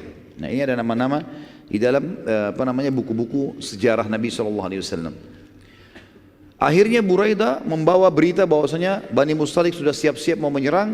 Lalu Nabi SAW membentuk pasukan dan beliau pimpin sendiri. Nabi SAW memberi panji muhajirin kepada Abu Bakar radhiyallahu anhu, dan ini sekaligus juga membantah sebagian orang mengatakan Abu Bakar itu tidak diamanahkan oleh Nabi, gitu kan.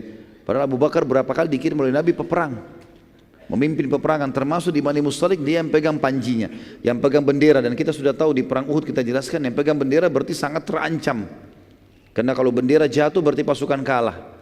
Harus orang yang paling dianggap dipercaya, kuat, punya keterampilan perang dan seterusnya, punya jiwa yang besar. Dan panji orang-orang Ansar diberikan kepada Sa'ad bin Ubadah radhiyallahu anhu majma'in. Sempat terjadi saling panah pada saat itu, ya, tapi Bani Mustalik kaget karena diserang tiba-tiba oleh Nabi SAW. Akhirnya mereka kalah. Ya, mereka menyerah. Dan seluruh Bani Mustalik jadi tawanan. Kita fokus ke satu orang tawanan yang mulia tawanan ini. Seorang wanita namanya Juwairiyah. Juwairiyah binti Al-Harith. Tadi ini pimpinan suku Mustalik namanya Al-Harith kan? Ini anaknya, jadi anak raja gitu. Tertawan. Dan waktu dibawa ke arah Nabi SAW, Nabi SAW mengatakan, pada saat itu sebenarnya ada dua riwayat ya. Riwayat yang pertama itu menjelaskan kepada kita kalau Juwairiyah ingin menebus dirinya. Waktu dia jadi tawanan, dia ingin menebus dirinya, tapi semua hartanya sudah jadi ghanimah, nggak bisa lagi dia pakai. Maka dia minta kepada muslimin untuk diantar ke Nabi SAW, dan dia mau izin agar Nabi SAW menghutangkan dia supaya dia bisa bebas, jangan jadi tawanan, jangan jadi budak gitu.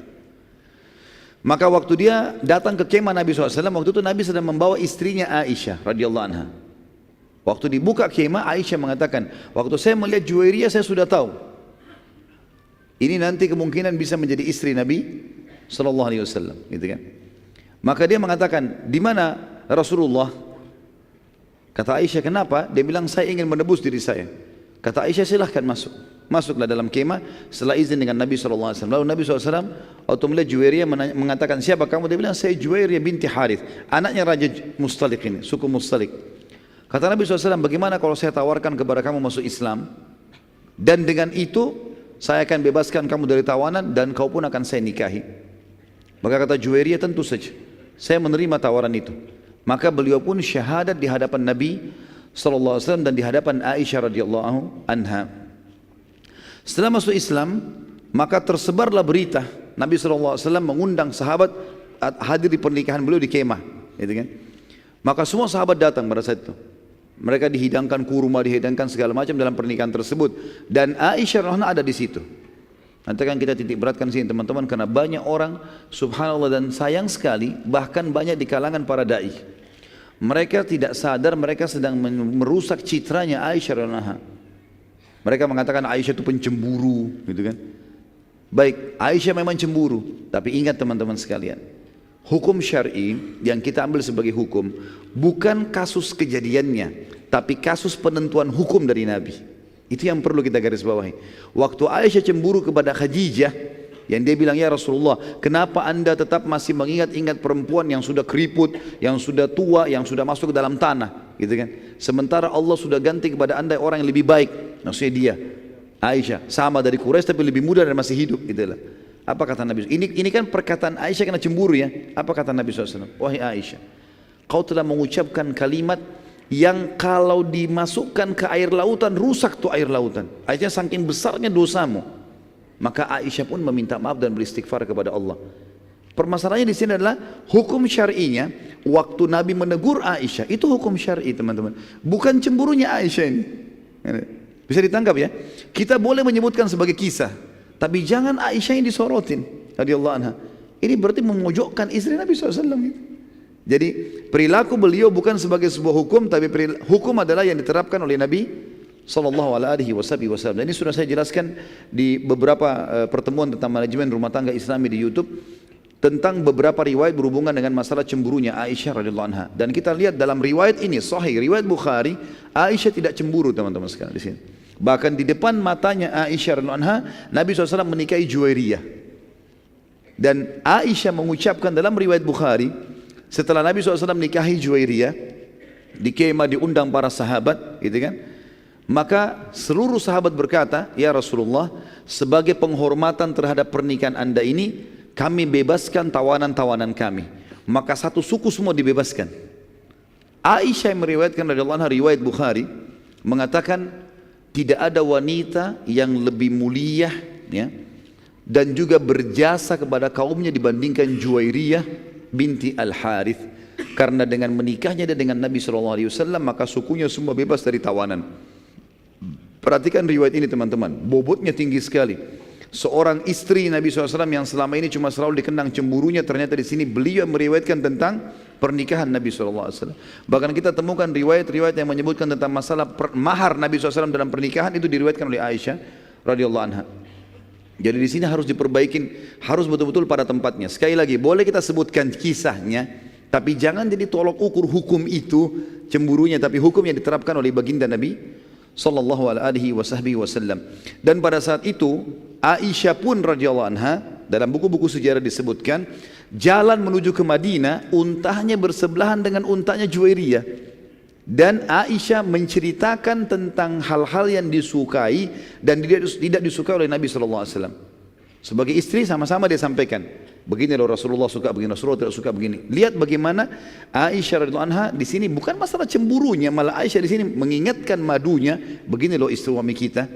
Nah, ini sebuah pelajaran yang penting sekali. Jadi jangan selalu teman-teman hal-hal yang buruk saja yang tahu dikenang dan akhirnya salah dalam penyampaian.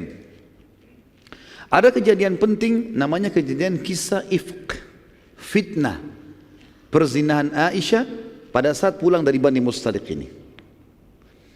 Waktu pasukan lagi istirahat teman-teman sekalian, turunlah Aisyah dari gerandahnya.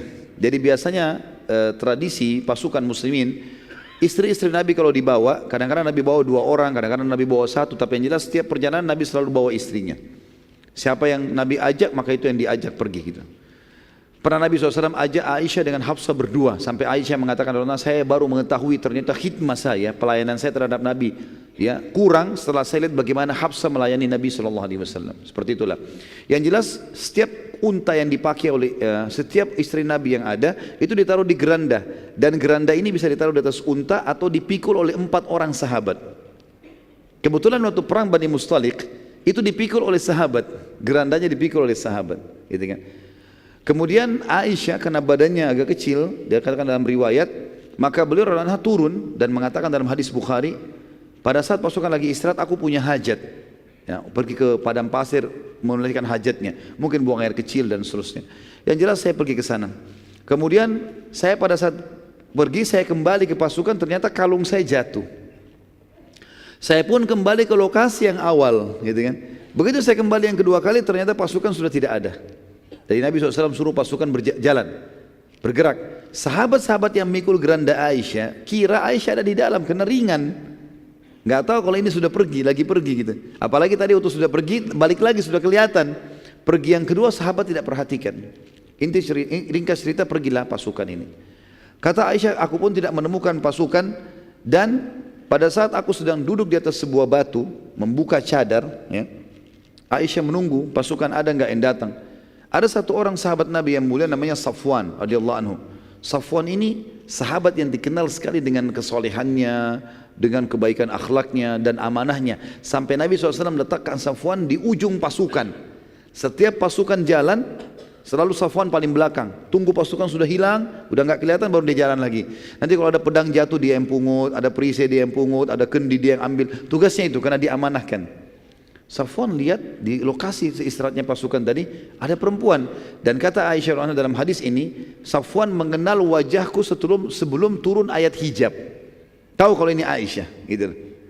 Maka aku pun menutup ya hijab. Aisyah waktu ada Safwan menutup, dan Safwan pun tidak melihatnya, tapi dia mengenalku sebelum aku pakai hijab, dia tahu. Maka Safwan hanya mengucapkan kalimat istirja, inna lillahi wa inna ilaihi raji'un. Pada saat itu pun ya, Safwan mendekatkan untanya kepadaku dan memberiku kesempatan untuk naik, dan ia pun pergi menjauh dariku. Jadi unta didudukkan, diikat talinya. Biasanya unta kalau sudah duduk itu diikat talinya, dia tenang. Kemudian dibiarkan Aisyah naik ke unta sementara Safwan pergi jauh supaya tidak melihat aurat. Ini menandakan akhlak yang mulia dari sahabat yang mulia ini. Setelah diberikan kesempatan naik, Aisyah sudah di atas unta, barulah Safwan datang tanpa melihat sama sekali, menarik kembali tali unta kemudian jalan. Pada saat itu kata Aisyah, sepanjang jalan tidak pernah ada terucapkan satu kalimat pun dariku atau dari Safwan. Gak pernah Safwan bilang kenapa kau terlambat, kenapa kau tidak pergi, ditanya bagaimana, tidak ada sama sekali kalimat. Juga Safwan, Aisyah sendiri tidak pernah tanya, gak pernah bilang terima kasih, gak ngomong apa-apa nih. Di atas unta istri Nabi SAW, Safwan tarik tali untanya dari bawah, jalan. Pada saat teman-teman sekalian lagi berjalan seperti itu, ternyata saat kami tiba di pasukan, sudah mau tiba, pasukan rupanya sebelum tiba di Madinah, istirahat lagi. Istirahat lagi. Pada saat itu teman-teman sekalian, lagi siang bolong ini. Pasukan istirahat, Aisyah datang dengan Safwan. Waktu melihat kejadian tersebut, kebetulan di dalam pasukan ada ikut Abdullah bin Abi Salul, pimpinan munafik. Dia lihat Aisyah sama Safwan, kesempatan sebarin fitnah. Maka dia mengatakan, mana bisa seorang wanita dengan seorang pria bersama-sama lalu tidak terjadi. Tapi dia kasih mubham, tidak terlalu jelas, tidak terjadi. Dia enggak bilang zina. Dia tahu kalau dia bilang zina tuduhan, dia akan dihukum. Maka tersebar ini seperti virus di pasukan muslimin. Ini gosip ini luar biasa. Kalau Aisyah berzina sama Safwan, tersebar berita begitu. Aisyah mengatakan radhiyallahu anha, saya pada saat masuk, tiba di pasukan, tidak berpikir apa-apa karena memang tidak buat apa-apa. Unta diturunkan oleh Safwan, didudukkan, saya turun lalu saya masuk ke dalam kemah bersama Nabi sallallahu alaihi wasallam, gitu kan. Ini sudah tersebar berita nih. Maka pada saat itu teman-teman sekalian, pasukan waktu sudah mau masuk ke Madinah, gitu kan, tersebar berita. Kalau begini dan begitu. Ini Abdullah bin Abi Salul yang saya bilang dalam riwayat dikatakan namanya juga Ubaidillah. Khilaf di antara ahli sejarah tentang namanya. Dia punya anak laki-laki namanya Abdullah juga. Jadi kalau saya bahasakan, kalau kita pakai riwayat Abdullah sama Abdullah, si ayah Abdullah munafik, si anak Abdullah mukmin. Ya. Jadi ada dua Abdullah, ayah dan anak. Ayahnya munafik, anaknya mukmin. Ya. Si Abdullah mukmin ini datang kepada, jadi Nabi SAW waktu dengar isu ini, beliau menyuruh pasukan jalan tidak berhenti. Selama 3 hari 3 malam teman-teman sekalian pasukan jalan terus. Gosip tentang Aisyah berzina sudah tersebar. Nabi SAW tidak nanya kepada Aisyah, pasukan disuruh jalan. 3 hari 3 malam. Mereka sholat pun ya berhenti sholat langsung jalan. Makan di atas unta, nggak ada istirahat. Kalau sudah malam sekali baru Nabi suruh istirahat. Habis sholat subuh jalan lagi. Selama 3 hari. Tujuannya adalah supaya isu ini tidak nyakin masalah. Kalau istirahat sebentar, duduk ngobrol-ngobrol, makin nyebar nih. Rupanya waktu sudah dekat pintu Madinah, gitu kan? Nabi SAW pada saat itu teman-teman sekalian, sempat didatangi oleh seorang sahabat. Kalau tidak salah Zubair bin Awam, dia mengatakan, ya Rasulullah, kenapa anda begitu cepat jalan? Kenapa anda tidak istirahat? Kata Nabi SAW, belum sampai padamu apa yang disebutkan oleh Abdullah. Dia bilang, kenapa ya Rasulullah? Dia mengatakan begini dan begitu tentang keluargaku. Pintu gerbang Madinah sudah dekat. Gitu kan. Maka Zubair balik ke belakang. Rupanya Zubair sampaikan. Salah satu yang mendengar berita ini Abdullah, anaknya si munafik ini. Abdullah ayah munafik, Abdullah si anak mukmin. Abdullah mukmin dengar. Lalu dia datang kepada Nabi SAW, ya Rasulullah, sudah sampai ke telinga saya apa yang ayah saya lakukan. Kata si Abdullah mukmin, kalau anda mau membunuh ayah saya, jangan suruh orang lain, biar saya yang bunuh ya Rasulullah. Nah, ya. Ada alasannya dia bilang, karena kalau anda suruh orang lain yang membunuhnya dan saya nanti menemui saudara saya muslim membunuh ayah saya bisa marah, saya bisa bunuh juga dia. Jadi lebih baik saya yang bunuh ya Rasulullah, tugaskan saya. Kata Nabi SAW, tidak usah, biarkan saja ayahmu. Gak ada perintah untuk membunuh, tidak usah. Rupanya Abdullah ini penasaran, apa yang dia buat teman-teman sekalian? Dia henuskan pedangnya, dia berdiri Nabi kan di depan pasukan, ayahnya ada di belakang pasukan. Maka Abdullah berdiri di pinggir pasukan, jadi pasukan lagi jalan, dia berdiri di samping sambil pegang pedangnya dihenuskan. Dan biasanya orang kalau seperti ini nunggu musuh, gitu kan? Orang-orang semua lihat, kenapa Abdullah ini, ada apa? Orang nggak ngerti masalahnya. Tapi orang semua lewat, nggak ada yang ditahan sama Abdullah. Sampai ayahnya tiba. Begitu ayahnya tiba, lalu kemudian dia letakkan ya pedang di leher ayahnya. Dan dia mengatakan, rupanya waktu itu si munafik ini, si Abdullah munafik menyebarkan berita. Menyebarkan berita. Kalau ada masalah ini sebenarnya di sini. Ada masalah. Sebelumnya saya reviewkan dulu. Ada tadi yang saya terlupa teman-teman sekalian. Jadi di tengah jalan, waktu pasukan lagi istirahat juga, gitu kan? Sebelum kasus Aisyah datang dengan Safwan, ada yang saya lupa di situ. Rupanya ada dua orang, satu budaknya Umar bin Khattab, satu budaknya orang Ansar, lagi ngambil air di kali. Sekali lagi, ini terjadi sebelum Aisyah sama Safwan tiba di pasukan. Kita review kembali. Pada saat itu teman-teman, rupanya dua orang budak ini bertengkar. Rupanya ambil air, entah terjadi apa, clash di antara mereka. Waktu clash ini, gitu kan, mereka saling lempar air. Rupanya budak yang dari Umar bin Khattab dari Mekah ini, orang muhajir, dia henuskan pedangnya. Dia mengatakan, hai orang muhajirin, bantulah saya.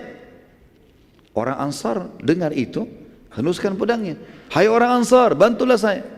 Terkumpul di belakangnya budaknya Umar dari Mekah ini, orang-orang muhajirin, terkumpul orang Ansar. Dan ini orang baru pulang dari perang. Apa saja bisa memicu peperangan gitu kan. Dua orang ini, dua kubu sudah mau perang. Ada orang yang melapor kepada Rasulullah, ya Rasulullah begini kejadiannya.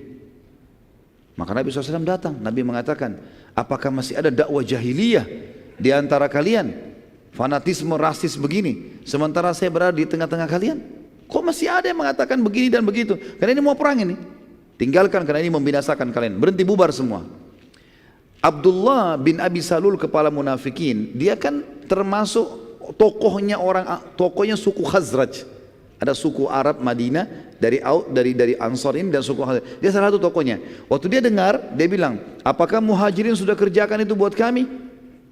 Pasti nanti kalianlah yang telah membuat ini sampai mereka bisa masuk ke dalam pasukan kita, masuk di kota Madinah. Kalian yang terima mereka. Mestinya nggak usah diterima tuh muhajirin masuk ke Madinah. Nggak perlu kita bertemu sama mereka. Seperti itulah kurang lebih bahasanya. Maka pada saat itu teman-teman sekalian tersebar isu, kalau mereka tiba di Madinah, kata Abdullah munafik ini, kalau mereka tiba di Madinah kita akan usir. Bukan cuma orang-orang Mekah, termasuk Nabi Muhammad SAW kita akan usir. Seperti itu. Nanti kita bacakan dalam surah Al-Munafikun, turun ayat menjelaskan masalah itu. Yang jelas teman-teman sekalian, rupanya waktu kejadian ini, Abdullah ini, ya, si munafik, merasa terpukul karena tidak jadi peperangan dan dipisah, gitu kan? Waktu dia lihat Aisyah datang dengan Safwan, dia sebarin berita tadi isu. Karena tadi gosip yang pertama nggak berhasil, perang nggak jadi. Sekarang dia mau buat yang kedua ini. Kita langsung pindah ke kisah tadi. Maka Abdullah si anak meletakkan pedang di atas lehernya, di leher ayah, lalu ayah mengatakan, ada apa wahai Abdullah? Apa kau sudah mulai durhaka dengan orang tuamu? Kata Abdullah anaknya, demi Allah kau tidak akan pernah lewat hai ayahku sampai diizinkan oleh Rasulullah SAW. Rasulullah izinkan saya lewatkan, kalau enggak saya akan bunuh kamu. Kata ayahnya, kau durhaka. Dia mau coba bergerak. Betul-betul si Abdullah ini terkenal mahir dalam memainkan pedang. Dia coba menetakkan dan serius. Ini kalau ditarik bisa terluka lehernya ayahnya. Dia lihat anaknya serius, dia mengatakan baiklah. Dia tidak bergerak. Dilapor kepada Nabi SAW. Ini beritanya begini nih. Nabi SAW bilang, sampaikan kepada Abdullah si anak, izinkan ayahnya untuk masuk Madinah.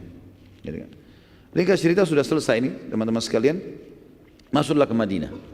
Kata Aisyah radhiyallahu anha, saya melihat beberapa hari perilaku Nabi SAW berubah. Enggak seperti biasanya. Biasanya Nabi SAW itu suka bercanda, kalau saya sakit ditanya, ini enggak ada sama sekali. Nabi bicara seperlunya saja. Kata Aisyah, lalu kemudian saya pun berkata kepada Nabi SAW, ya Rasulullah, kalau anda tidak punya hajat dengan saya, izinkan saya ke rumah orang tua saya. Ini termasuk adab dalam rumah tangga teman-teman sekalian. Bagaimana Aisyah radhiyallahu anha pada saat suaminya berubah sikap, tidak langsung spontan, marah-marah, segala macam, atau menuduh suaminya segala macam, tidak. Aisyah dengan tenang, tapi dia lihat ada perilaku yang berubah, dia mengatakan, ya Rasulullah, kalau anda tidak punya hajat dengan saya, izinkan saya pulang ke rumah orang tua saya. Ada sampai ada punya hajat baru saya datang. Nabi SAW mengatakan, baiklah, diantarlah ke rumah Abu Bakar. Pada saat itu teman-teman sekalian, waktu diantar pulang ke rumah, Aisyah mengatakan selama 2 minggu, 2 minggu atau 3 minggu dari kejadian, Aisyah mengatakan saya tidak tahu apa-apa nih, tidak tahu berita apa-apa. Di Madinah sudah hangat nih informasinya. Dan pada saat itu teman-teman sekalian, wahyu terputus dari langit, nggak ada informasi yang sampai, nggak ada yang turun informasi. Gimana ini sekarang? Siapa yang melakukan, siapa yang begini, dari mana, siapa yang salah, nggak ada wahyu. Biasanya wahyu langsung turun, ada kasus langsung wahyu turun ingatkan gitu. Maka Nabi SAW pada saat itu juga Aisyah lagi tidak ada, lagi di rumah ayahnya. Beliau terus mengumpulkan informasi, nunggu wahyu dari langit, berdoa sama Allah, ikhtiar, belum ada berita. Akhirnya Nabi SAW setelah sebulan dari kejadian itu, sebulan penuh nggak ada wahyu. Maka Nabi SAW naik di atas mimbar, lalu beliau berkata kepada para sahabatnya setelah tahmid dan salawat, kenapa ya ada yang menyakiti aku di keluargaku dengan berita bohong dan juga menuduh salah satu sahabatku, maksudnya Safwan. Nabi tidak sebut Aisyah, tidak sebut Safwan, ya kan? Nabi cuma mengatakan kenapa ada orang menyakitiku di keluargaku, maksudnya nuduh-nuduh sembarangan. Sementara aku tidak tahu dari keluargaku kecuali kebaikan, orang-orang salehah semua ini. Dan ada yang menyakitiku di salah satu sahabatku yang aku tidak tahu kecuali kebaikan darinya, dan dia tidak pernah masuk ke rumahku kecuali bersamaku. Berdirilah satu orang dari suku Aus. Saya sudah bilang Ansar di Madinah ada Aus dan Khazraj. Suku Aus berdiri mengatakan, wahai Rasulullah, kami tahu siapa yang anda maksudkan itu. Abdullah bin Abi Salul dari suku Khazraj. Kami tahu siapa yang anda maksud, yang memfitnah keluarga anda ini. Perintahkan ya Rasulullah, kami akan tebas lehernya. Sudah selesai. Ini orang penyebar fitnah, kita habisin saja. Kebetulan Abdullah bin Ubay bin Salul, pemimpin munafik dari suku Khazraj, suku yang satunya. Dan Aus dan Khazraj dulu sebelum Islam sering berperang, sering berperang. Maka berdiri Sa'ad ibn Ubadah, kebetulan Sa'ad ibn Ubadah dari suku Khazraj. Lalu dia berdiri, dia mengatakan, dia tunjuk orang Aus tadi, sahabat dari Aus, ya. Demi Allah kau tidak katakan itu kecuali karena kau tahu dia dari suku kami. Kita sama-sama tahu siapa yang buat salah ini. Tapi kau ucapkan itu mau nebas lehernya karena kau tahu dari suku kami. Kalau dari sukumu kau pasti akan diam. Jadi sahabat mulai ribut nih. Berdiri lagi dari Aus, pemimpinnya namanya Usaid bin Khudair, sahabat Nabi yang mulia yang kalau baca Quran sampai malaikat datang mendengarkan bacaannya. Dia berdiri mengatakan, ya Rasulullah, dia mengatakan, demi Allah kau munafik. Ditunjuk Sa'ad bin Ubadah. Ini dua-dua sahabat yang mulia ini. Kau yang munafik, ya, karena kau membela dia, membela maksudnya si Ubaidillah. Maka hampir terjadi peperangan, bersitegang di masjid. Nabi SAW tidak melihat tidak ada solusinya ini. Maka beliau pun turun dari mimbar mengatakan sudah bubar, gak ada masalah, kita tidak bahas lagi, bubarlah. Akhirnya Nabi SAW mengambil sebuah keputusan mutlak. Beliau akhirnya mendatangi rumah Abu Bakar setelah sebulan kejadian ini. Nah sebelum Nabi SAW datang ke rumah, kurang lebih 3-4 hari sebelumnya, Aisyah mengatakan, saya pernah punya hajat mau keluar rumah. Zaman dulu orang tidak ada WC di rumah, tidak ada kamar mandi, mereka ke padang pasir. Waktu saya mau keluar hajat, ada WC umum untuk perempuan, ada buat laki-laki. Saya mau ke tempat umum, ternyata ibunya Muslih bin Abi Muslih, sepupunya Abu Bakar yang tadi kita ceritakan diputuskan nafkahnya itu lewat, dan dia tahu kalau anaknya ini Muslim yang menyebarkan isu, yang menyebarkan berita yang tentang fitnahnya Aisyah. Maka ibunya Muslim gemetar lewat di sebelahnya Aisyah. Aisyah sambil santai jalan. Kemudian tiba-tiba pada saat dia keinjak kain bajunya ibunya Muslim, pas dia mau jatuh dia mengatakan, habislah hidupnya Muslim. Seperti itulah bahasanya. Kata Aisyah, kenapa anda mendoakan anak anda buruk? Kata ibunya Muslim, apa anda tidak tahu hai Aisyah apa yang Muslim sudah katakan tentang anda? Kata Aisyah, tidak, saya enggak tahu sama sekali, saya enggak ngerti apa-apa. Akhirnya ibunya Muslim ceritakan, telah tersebar berita waktu kau diunta sama Safwan, kau datang di pasukan katanya kau berzina dan panjang lebar diceritain. Kata Aisyah, pada saat itu hajat saya hilang, udah enggak ada keinginan lagi mau ke WC, mau kan enggak ada lagi, karena selama ini enggak tahu beritanya kan, enggak tahu. Dia bilang, saya pun pulang ke rumah, yang saya kerjakan cuma menangis. Selama berapa hari itu menangis terus, udah nggak bisa ngomong apa-apa. Terasa tulang-tulang saya lemah, saya terasa jadi fitnah besar ya, gitu. Maka sampai datanglah Nabi SAW ke rumah Aisyah setelah mengumpulkan dari sahabat di masjid. Lalu setelah ketemu Abu Bakar, ketemu dengan mertua istri Abu Bakar, mertua beliau SAW, beliau datang kepada Aisyah sambil mengatakan kalimat santun, wahai Aisyah, kalau seandainya benar kau melakukannya, ya, sampai kau betul-betul melakukan itu perbuatan yang haram itu, bertobatlah kepada Allah, karena Allah Maha Pengampun. Karena Nabi SAW tidak punya informasi. Tapi kalau kau tidak lakukan, maka pastikan kau akan diselamatkan oleh Allah dari langit. Aisyah bilang, tiba-tiba tuh saya dengar Rasulullah SAW bilang itu, kekuatan saya muncul, tiba-tiba saya duduk, mengatakan, ya Rasulullah, Anda pun terpengaruh dengan gosip itu. Berita itu juga membuat Anda terpengaruh. Nabi SAW diam, karena tidak ada wahyu. Nabi kan juga bukan menuduh, Nabi bilang, kalau kau salah, taubat. Kalau tidak, yakinlah Allah akan tolong. Bijaksana sekali. Maka Aisyah mengatakan, saya menghadap ke ayah saya lalu berkata, hai ayahku, jawab Rasulullah SAW. Jangan diam. Beritahukan. Kata Abu Bakar apa? Saya tidak tahu saya harus jawab apa anakku. Mau bilang apa saya nggak tahu. Kalau Rasulullah aja tidak tahu, apalagi saya.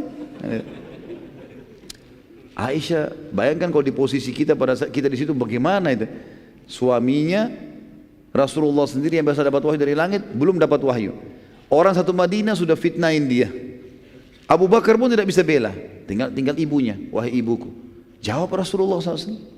Kata ibunya, saya juga tidak tahu harus jawab apa. Saya tidak tahu harus jawab apa Rasulullah SAW. Kata Aisyah pada saat itu, betul-betul saya merasa tidak ada penolong saya lagi. Dan saya merasa seluruh tulang-tulang saya kemudian mulai melemah kembali. Lalu dia bilang,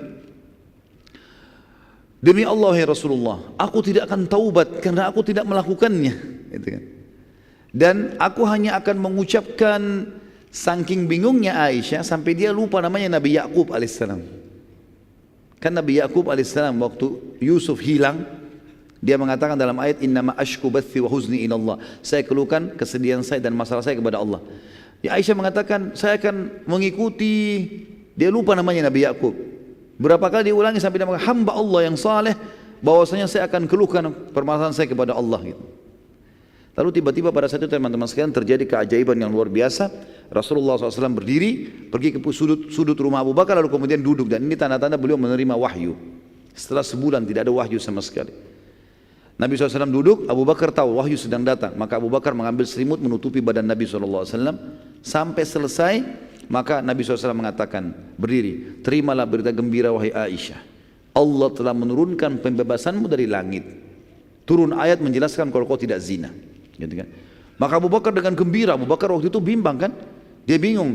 Waktu Nabi SAW masuk pertama di rumah, dia takut jangan sampai anaknya betul-betul, waktu turun wahyu, Abu Bakar bilang saya takut jangan sampai ayat betul-betul membenarkan itu terjadi.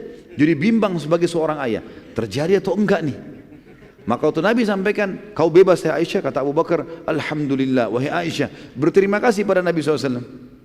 Kata Aisyah, saya tidak mau terima kasih pada Nabi. Saya akan terima kasih kepada Allah yang telah membebaskan saya gitu. Karena dia merasa Nabi tidak dukung dia gitu. Maka pada saat itu turunlah surah An-Nur. Surah nomor 24 ayat 11 sampai ayat 14. A'udzu billahi minasyaitonir rajim. Innal ladzina ja'u bil ifki usbatum minkum la tahsabuhu syarran lakum bal huwa khairun lakum likulli imri'in minhum maktasaba minal itsm walladzi tawalla kibrahu minhum lahu 'adzabun 'adzim laula id sami'tumuhu dhannal mu'minuna wal mu'minatu bi anfusihim khairan wa qalu hadha ifkum mubin laula ja'u 'alaihi bi arba'ati syuhada fa in lam ya'tu bi syuhada'i fa ulaika indallahi humul kadhibun walaula fadlullahi alaikum wa rahmatuhu fid dunya wal akhirah lamassakum fima afattum fihi adzabun azim. Sesungguhnya orang-orang yang membawa berita bohong itu adalah dari golongan kamu juga, dari muslimin. Janganlah kamu mengira bahwasanya berita bohong itu buruk buat kamu. Bahkan itu baik buat kamu. Tiap-tiap orang dari mereka akan mendapatkan balasan dari dosa yang dikerjakan. Dan siapa di antara mereka yang mengambil bagian paling besar dari penyiaran berita bohong itu, baginya adab yang besar. Maksudnya si pimpinan orang munafik. Ayat 12. Mengapa di waktu kalian mendengarkan berita bohong itu, orang-orang mukmin dan mukminah tidak menyangka baik terhadap diri mereka sendiri? Dan mengapa mereka tidak berkata, ini adalah suatu berita bohong yang nyata? Khusus ayat 12 ini teman-teman turun kepada seorang sahabat namanya Abu Ayyub al-Ansari radhiyallahu anhu bersama istrinya. Dan itu tersebar gosip fitnahnya, ya, zinanya Aisyah. Maka sempat istrinya Abu Ayyub bertanya, wahai Abu Ayyub, bagaimana pendapatmu tentang gosip itu, tentang berita itu? Kata Abu Ayyub, wahai istriku, kira-kira menurut kamu siapa yang lebih baik, kamu atau Aisyah? Dia mengatakan Aisyah. ketahuilah bahwasanya Safwan lebih baik daripada aku dan Aisyah lebih baik daripada kamu. Tidak mungkin. Lalu sebelumnya gini, Abu Ayyub bilang begini, wahai istriku, apa kau kira-kira bisa berzina enggak? Kira-kira dalam kondisi imanmu sekarang, kau bisa selingkuh enggak? Dia bilang tidak. Terus kata Abu Ayyub, kalau saya kira-kira bisa selingkuh enggak menurut kamu? Dia bilang tidak mungkin. Dengan keimananmu enggak mungkin. Lalu kata Abu Ayyub, Safwan lebih baik daripada saya dan Aisyah lebih baik daripada kamu. Berarti tidak mungkin mereka berzina. Seperti itulah. Maka ayat ini turun menjelaskan. Kata Allah SWT, mengapa di waktu mendengar berita bohong itu orang-orang mukmin dan mukminah tidak bersangka baik pada diri mereka sendiri dan kenapa mereka tidak berkata ini adalah suatu berita bohong yang nyata. Jadi kalau ada gosip tentang seorang tokoh muslim dan itu bohong, kita harus bantah. Nggak boleh diam, jangan ikut-ikutan gosipin, gitu kan. Ayat 13, mengapa mereka yang menuduh itu tidak mendatangkan 4 orang saksi? Yang mengatakan Aisyah zina sama Safwan, datangkan 4 orang saksi. Harus, syaratnya dalam Islam kalau orang menuduh orang zina harus 4 orang saksi, 4-4-nya menyaksikan tempat yang sama, baju yang sama, waktu yang sama. Kalau yang satu lihat pagi, yang satu lihat malam, nggak jadi. Yang bawa jadi saksi kalau cuma 3 orang atau 2 orang dicambuk mereka. Nggak bisa, harus 4 saksi. Oleh karena itu, mereka tidak mendatangkan, oleh karena mereka tidak datangkan saksi, maka mereka di sisi Allah adalah pendusta. Ayat 14, sekiranya tidak ada karunia Allah dan rahmatnya kepada kaum semua, kepada kamu semua di dunia dan di akhirat, niscaya kalian akan ditimpa azab yang besar karena pembicaraan tentang berita bohong itu. Izinkan saya teman-teman tutup dengan yang terakhir karena kita akan usahakan, saya usahakan malam ini selesaikan suku-suku yang menyerang Madinah ini dan kita akan masuk insya Allah pertemuan bulan depan di perang Khandak ya, karena tinggal satu lagi dan ini cuma pendek saja, perang Badar kecil ya. Tentu tadi kisah Ifk sudah selesai, Alhamdulillah sudah selesai dan ini pembebasan Aisyah radhiyallahu anha dari langit ketujuh ya, tentang bebasnya beliau dari zina dan ada beberapa orang sahabat ya yang sempat menyebarkan gosip dan dicambuk, termasuk Muslim bin Abi Muslih, sepupunya ya Abu Bakar, kemudian juga ada Hamna binti Jahash, iparnya Nabi SAW, perempuan ini, saudaranya Zainab binti Jahash, ini juga dihukum, dicambuk karena menyebarin gosip gitu kan. Sementara Abdullah bin Abi Salul selamat dari cambukan karena dia tidak sebutkan zina. Dia kan mengatakan mana ada laki-laki dan perempuan lalu tidak terjadi, begitu saja. Nah, ini punya keterampilan dia dalam menipu. Ternyata orang-orang yang bumbuin yang sebarin, oh zina sampai ke zina. Dan ingat teman-teman, menitipkan kata-kata pada orang pasti bertambah. Dalam pepatah bahasa Arab dikatakan, kalau kau titipkan emas pada orang pastikan tidak bertambah, tapi kalau kau titip kata-kata pasti bertambah. Kalau emas ini 10 gram ya, 10 gram begitu terus. Nggak mungkin dia mau sedekah tambah. Kalau dia kurangin mungkin. Tapi kalau kata-kata itu ditambah semua, bumbunya banyak. Jadi kalau antum lagi nyampaikan sesuatu jangan bilang, jangan sampaikan orang ya. Pasti disampaikan nanti. Kurang lebih seperti itulah. Yang jelas yang terakhir teman-teman sekalian adalah perang Badar kecil atau perang Badar akhir di bakasan lain. Abu Sufyan sempat menantang Nabi SAW untuk bertemu di Badar di bulan Sya'ban tahun 7 Hijriah. Di bulan tadi kan tahun 5 terakhir ya. Tahun 7 Hijriah. Sebagian ulama mengatakan ini terjadi tahun 5 Hijriah. Bulan Sya'ban tahun 5 Hijriah gitu kan. Karena memang tadi masih tahun 5 kurang lebih kejadian yang benar tahun 5, maaf, jangan usah tulis tahun 7 ya, tahun 5 Hijriah. Ini juga akan saya edit tulisan ini karena memang ini terjadi sebelum Khandak, sementara Khandak terjadi tahun 5 Hijriah. Abu Sufyan sempat menantang Nabi SAW untuk bertemu lagi di Badar pada bulan Sya'ban tahun 5 Hijriah. Dan Nabi SAW mengiyakan tantangan itu. Dan Nabi SAW menepati janji dan tepatnya bulan Sya'ban tahun 5 Hijriah. Nabi SAW berangkat dengan 1000 personil dari muslimin menuju ke Badar. Dan Abu Sufyan keluar dengan 3000 personil menuju ke Badar. Namun pada saat tiba di wilayah namanya Mujannah dari arah Az-Zahran, masih dekat Mekah, Abu Sufyan tiba-tiba khawatir dan takut dikalahkan oleh muslimin. Maka ia pun mencari alasan untuk membatalkan peperangan. Dan dia mengatakan ini kan musim peceklik.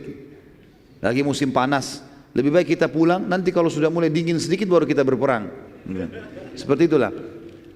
Maka mereka pun akhirnya membatalkan, dan ternyata pasukan yang ada di Quraisy pun itu ketakutan, mereka mengiyakan. Pada saat Abu Sufyan mengatakan, ya sudah, tidak ada yang membantah satupun, mereka pun akhirnya pulang. Sementara Nabi SAW sudah tiba di Badr, tiba di lokasi Badr dengan 1000 pasukan yang menunggu. Maka Abu Sufyan dengar itu. Sekarang tersebar lagi berita kalau Abu Sufyan nggak datang, sementara muslimin menunggu. Dia mengirim Naim bin Mas'ud datang ke Madinah. Dia nggak datang ke pasukan muslim di Badr, datang ke Madinah supaya nanti dari Madinah tersebar berita kalau orang-orang Mekah akan datang dengan pasukan besar, kuat dan seterusnya. Lalu berita ini disebarkan oleh mata-mata Nabi SAW, disampaikan ke pasukan muslimin yang ada di Badr. Maka pada saat itu pun ya, Nabi SAW mengatakan kami tidak terpengaruh, dan Nabi SAW sempat menunggu pada saat itu beberapa hari di sana. Perlu diketahui sini teman-teman sekalian, pada saat itu muslimin sempat ya, mengadakan perdamaian dengan beberapa suku Arab di sekitar situ ya. Di sekitar, termasuk ada satu orang namanya Makhshi bin Amr ad-Dumri. Ini suku Dumrah. Ini kalau kita review kembali sedikit, sekitar setengah menit saja, kejadian Badr. Waktu Abu Sufyan mau lewat ya, setiap kali kafilahnya lewat, bukan Abu Sufyan, setiap kafilah Quraisy mau lewat dan ditahan oleh Nabi awal hijrah, tahun-tahun pertama hijrah sebelum perang Badr, selalu suku ini ikut campur, mengatakan, hai Muhammad, tidak boleh perang di wilayahku, tidak boleh perang di wilayahku. Ini orangnya nih, namanya dia Makhshi bin Amr ad-Dumari, dari suku Dumrah ya. Waktu dia lihat Nabi SAW ada di situ, ada di Badr, dan orang-orang Quraisy tidak datang, maka dia mau menunjukkan kalau dia adalah orang yang kuat gitu kan. Maka dia mengatakan, hai Muhammad, kenapa kau harus datang ke wilayahku, dan kenapa harus ada peperangan gitu. Kata Nabi SAW, ini adalah hak kami. Tantangan Quraisy datang, maka kami menjawabnya gitu kan. Maka dia mengatakan, kalau begitu kau akan berhadapan denganku. Kata Nabi SAW, baiklah, kalau kau ucapkan kalimat itu, kami pasti ya, akan mencabut kesepakatan damai denganmu. Maka Nabi SAW suruh para sahabat bertakbir di pasukan. Mendengar itu, maka ternyata tiba-tiba jadi cuit nih si Makhshi. Ciut dia, nggak mau. Dia mengatakan, tidak hai Muhammad, saya tidak akan batalkan kesepakatan kita dan saya tetap saja dalam perdamaian gitu kan. Maka setelah itu Nabi SAW pun kembali ke Madinah tanpa ada peperangan Badr, tanpa Badr kecil, maksudnya Badr kedua, dan juga tanpa ada peperangan dengan suku Dumrah. Allahu a'lam. Ini akhir bahasan kita tentang upaya-upaya suku-suku Arab yang akan menyerang Madinah dan bagaimana Nabi SAW membatalkan semua itu. Dan juga kita akan masuk insya Allah pertemuan akan datang perang Khandaq, ya, perang yang mulia di mana Nabi SAW diserang oleh orang-orang Jazirah Arab juga kembali menyerang, ya, dan itu akan terhenti setelah nanti pembebasan kota Mekah. Semoga saja majelis kita diberkahi oleh Sang Pencipta Allah dan dijadikan sebagai tambahan amal kita pada hari kiamat. Dan semoga saja seluruh amal yang pernah kita kerjakan dan akan kita kerjakan sampai menjelang ajal datang nanti semuanya diterima dengan kemahamurahannya. Dan semoga semua dosa yang pernah kita kerjakan sekecil sampai sebesar apapun semuanya dimaafkan dengan kemahamurahannya. Dan semoga Indonesia menjadi negara yang damai, tentram, seluruh muslimin bersatu di bawah ukhuwah Islamiyah, dan juga mereka kembali dalam ibadah kepada Al-Quran dan Sunnah. Dan semoga kita dikaruniai semuanya pemimpin muslim yang adil, kembali kepada Al-Quran dan Sunnah dalam ibadah dan dalam muamalah mereka. Dan semoga Indonesia menjadi contoh bagi negara-negara yang lain. Dan kita tidak pernah lupa mendoakan saudara kita di Palestina, di Syria, di Yaman, di Irak, di Myanmar, di Ahsa, di manapun mereka sedang tertindas. Semoga Allah ikhlaskan niat mereka, terima para syuhada mereka, mulakan Islam di tangan mereka dan tangan kita semua. Dan semoga Allah partisipasikan kita bersama mereka di pahala, baik dengan doa, dengan harta, juga dengan jiwa kita. Dan semoga Allah dengan kemahamurahannya menyatukan kita semua di surga firdausnya tanpa hisab, sebagaimana yang selalu kita di majlis ilmu yang mulia ini. Kalau ada benar dari Allah, para saudara saya mohon dimaafkan. Subhanakallahumma wa bihamdika asyhadu an la ilaha illa anta astaghfiruka wa atubu ilaik. Wassalamualaikum warahmatullahi wabarakatuh.